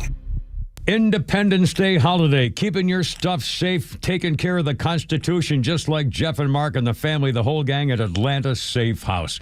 Keeping your stuff safe. And again, these may be the most patriotic people you'll ever know. Protecting your rights. In fact, remember the story that some other company started giving out master reset codes and stuff. Well, no. Atlanta Safe House will never do that. In fact, if you have a problem, they will change your reset code if you want, but not give it to somebody else. Protecting your rights the way they protect your stuff. As I found out the hard way when I didn't have an Atlanta Safe House safe when I retired down in Florida and couldn't find medical records I needed, so I got screwed. But it's my fault. I screwed up. Don't be like the Kimmer. Be like a better version of the Kimmer. Get yourself a safe. In fact, and even rent you one if you just got a new house or you're moving or whatever, you're not sure what's going on, you need to keep stuff safe for a while. Rent a safe, and then when you're ready, man, they've got deals and rebates and all kinds of stuff on the top brands. Don't forget, no sales tax on gun safes at Atlanta Safe House. The showroom's in Acworth, Industrial Boulevard. Check it out. They got almost 200 of them right there ready to go. And tell them the Kimmer sent you. They're going to save you money and protect your stuff. AtlantaSafeHouse.com. An investment in your home is something that will pay off in the future, but it's something that you can enjoy right now. Hi, I'm Dan Watkins, owner of All Four Seasons Garage, Entry Doors, and Windows. A beautiful new garage door, entry doors, and windows are an investment you can love every day, and they will increase your home's value, energy efficiency, and curb appeal. All Four Seasons, trusted in Atlanta for over 25 years, exceptional customer service, and high-quality work. When trust matters, trust us. All the number 4 Seasons Garage. Hey, this is Matt from East Cobb. We basically bought our house from our in-laws. It was my wife's childhood home. One of the issues that we've had when we first moved in was our dog in our backyard. It was extremely shaded, could never grow grass back there. We resodded it twice. So ATL Turf Co. did an amazing job with our backyard transformation. They basically created a miniature golf hole. We have a miniature fairway. We also have a miniature little putting green. Consists of about 4 holes, total about 40 yards, so you can definitely work on your short game and your putting. After that transformation that ATL Turf Co. did for us, my father-in-law came and saw his house the way it looked after the fact of we had a putting green and a miniature golf course. Sure enough, he did the same thing with ATL Turf Co. He has a beautiful backyard, wonderful stonework, drainage, and a beautiful practice area for chipping and putting. Check him out online at atlturfco.com.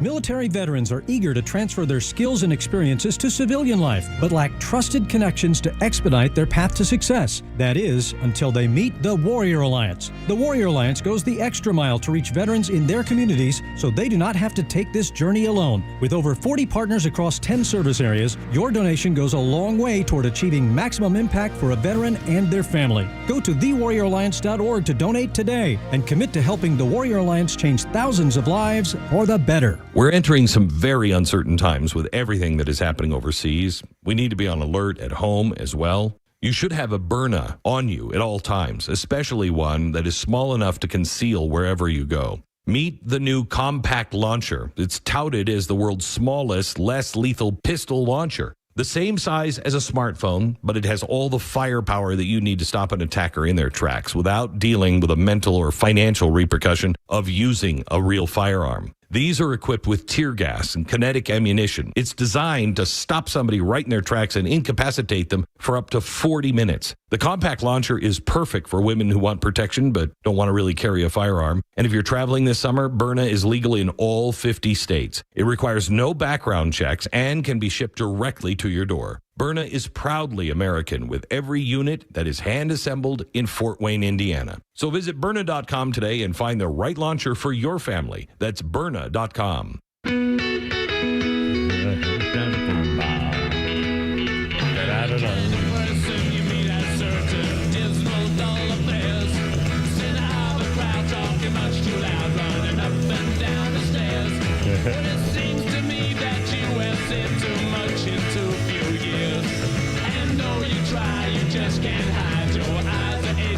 There we go.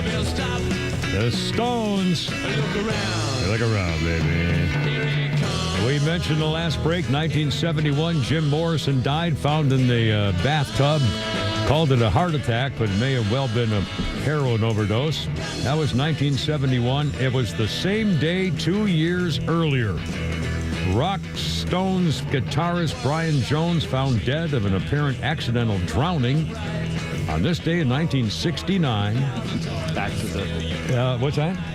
Accidental, yeah. He had brushes with Mick Jagger, Keith Richards in the 60s. Original leader of the Stones, Brian Jones, was original bad boy who lived, in the words of Pete Townsend, quote, on a higher planet of decadence than anyone I would ever meet. And he knew Keith Moon. He knew Keith Moon. A gifted musician, Jones created the sound of countless classic tracks with a guitar, sitar, marimba, instruments that were considered exotic for rock and roll. Created stereotype of the wasted rock star with his prodigious drug habit, declining ability to contribute to the Stones' recordings. Quote, at first, Brian was the most interesting Stone, said John Lennon, but he was one of them guys that disintegrated right in front of you.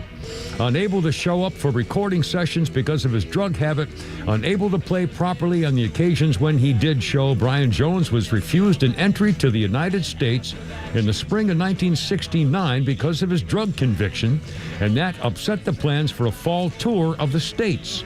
Mick Jagger and Keith Richards fired him on June 8th, little more than 3 weeks later. The 27-year-old Jones was found dead at the bottom of the swimming pool at his home in Sussex. Rumors of foul play would persist for years among fans and conspiracy buffs, but the coroner's official ruling was death by misadventure on this day in 1969. Da-da-da. He was one of the founding members, of course. Anyway, by the way, he used the name Elmo Lewis for a while.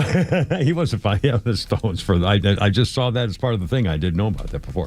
Anyway, Veronica's here. Mrs. Flounder's here. Veronica's here. Hey, baby, how's it going? You're going to go to the ball game? She's doing great, and we're headed to the Braves game. Outstanding. Well, and so everything. I love the whole marriage thing. She's got you doing the stuff, and Yeah, we're happy. Yeah, there you go. Well, see, now this is as it should be. Go figure. I mean, seriously, I'll be damned. It works. I'll be a son of a bitch. I mean. Some people can pull it off. Probably, Anyway, let's see. Hold on a second. A couple of other things. Oh, not down. That's what I wanted to do. Here we go. A couple of things just in here. Red Lobster, the Babylon Bee. Red Lobster introduces an exciting new menu item: box of things we found at the beach. Oh, my God. Mom Donnie, the New York possible new mayor, says he will build a wall separating East New York from West New York, which is fairly good. Anyway. Hey, my family used to eat at Red Lobster all the time, and I don't really care for seafood, so I have to, look over the menu and try and find something to eat. Yeah. And I'd end up with just bring me just a whole bag of hush puppies. Every hush puppy you can find. Yeah, those were always good. I used to, and again, I can only have so much fish with butter sauce on. I'll take a lobster tail and I'll dunk it in the the butter, and after a while I'm thinking, okay, this is it was delicious. It's all I like. Crab cake, maybe one. Yeah, but I'm not. But I won't eat clams or stuff like that with a sandy stomachs and all that kind of crap. Anyway, oh my goodness. I didn't even mention any birthdays. I got a couple leftover birthdays here. Come on, almost all the time. I can't believe it. Let's see. Elle King, the singer, X's and O's. Elle King is 36 today. Connie Nielsen is 60. Connie Nielsen is that large, buxom, and handsome blonde woman, 60 years old, who played Lolita in Gladiator. You're thinking of the other Connie. The one from... The other dark-haired, long-haired, beautiful, well, this Connie Nielsen at 60 was in Gladiator and Wonder Woman and Justice League. She's a very handsome but stern-faced blonde, like muscular, solid woman. You remember her. Sister to Joaquin Phoenix in the first Gladiator, right? Yes. I was she's in the second one, too. I don't know. I don't remember. I can't. Yeah, I'm she's sure in the she second one. Yeah. Yeah. And Connie Nielsen, 60 years old. And let's see, in case you know the name, Andrea Barber played Kimmy Gibbler on Full House. Andrea Barber's 49. I didn't used to watch that, so I don't know anything about that. Me neither.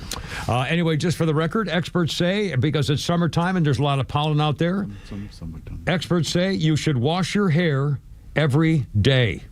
Well, I do anyway. Using warm water rather than hot to avoid drying out the skin. Use hypoallergenic soaps or stuff like that. But they say you should wash your hair every day in the summertime. Keep your scalp clean and clear for good growth. I just rubbed the ivory soap over my head. That's pretty much that. And by one more thing, we mentioned what's going on in Europe and Germany. They're blaming the government's apparently blaming the women for all the rapes that are being committed against them by Filipino one-legged boys. Apparently, it's just astounding. This just came in from now on in Denmark. Women will be drafted into the military. They can volunteer. That was the only way you could serve in the military was by volunteering. But now they need more people in the military because of the Russian threat. And Denmark is saying we need more people. So now the remaining places, if there aren't enough volunteers, men and women equally will be a gender neutral drafted. Doesn't matter whether you're a boy or girl. If you're on the list and you're over 18, when you turn 18, you have to enter the lottery system, and they're going to pick the number of people they need, whether you're a man or a woman in Denmark. Hell, in Israel, those are tough chicks over there serving in that military. Well, you got to look at that pamphlet. It's incredible. They got this. She's twice the size of the brown guy. Germany, yeah.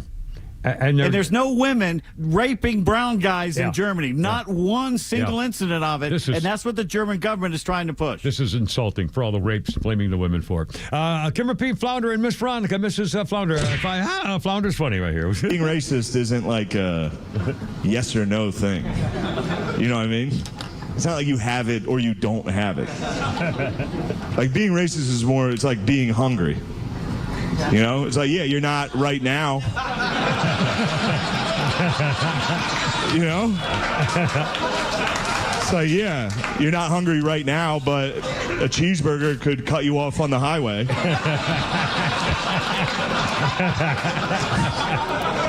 And you get hungry. We're hungry all day.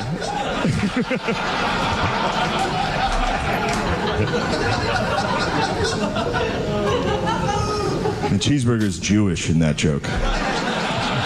No, okay. Cheeseburger is whatever type of cheeseburger you thought it was. Who's that there, Flounder? Mr. Shane Gillis. Yeah, that's right, Shane Gillis again. All right, well, Mrs. Veronica Flounder, have a great day with Flounder at the ballpark. And Pete Davidson, and happy Independence Day, 4th of July weekend coming up. And God bless America. Oorah, Semper Fi, and Christine, sing me home, baby. I gotta go. You're killing me. Oh, look out, Herb and Herb. Oorah, go Braves. Herb, up.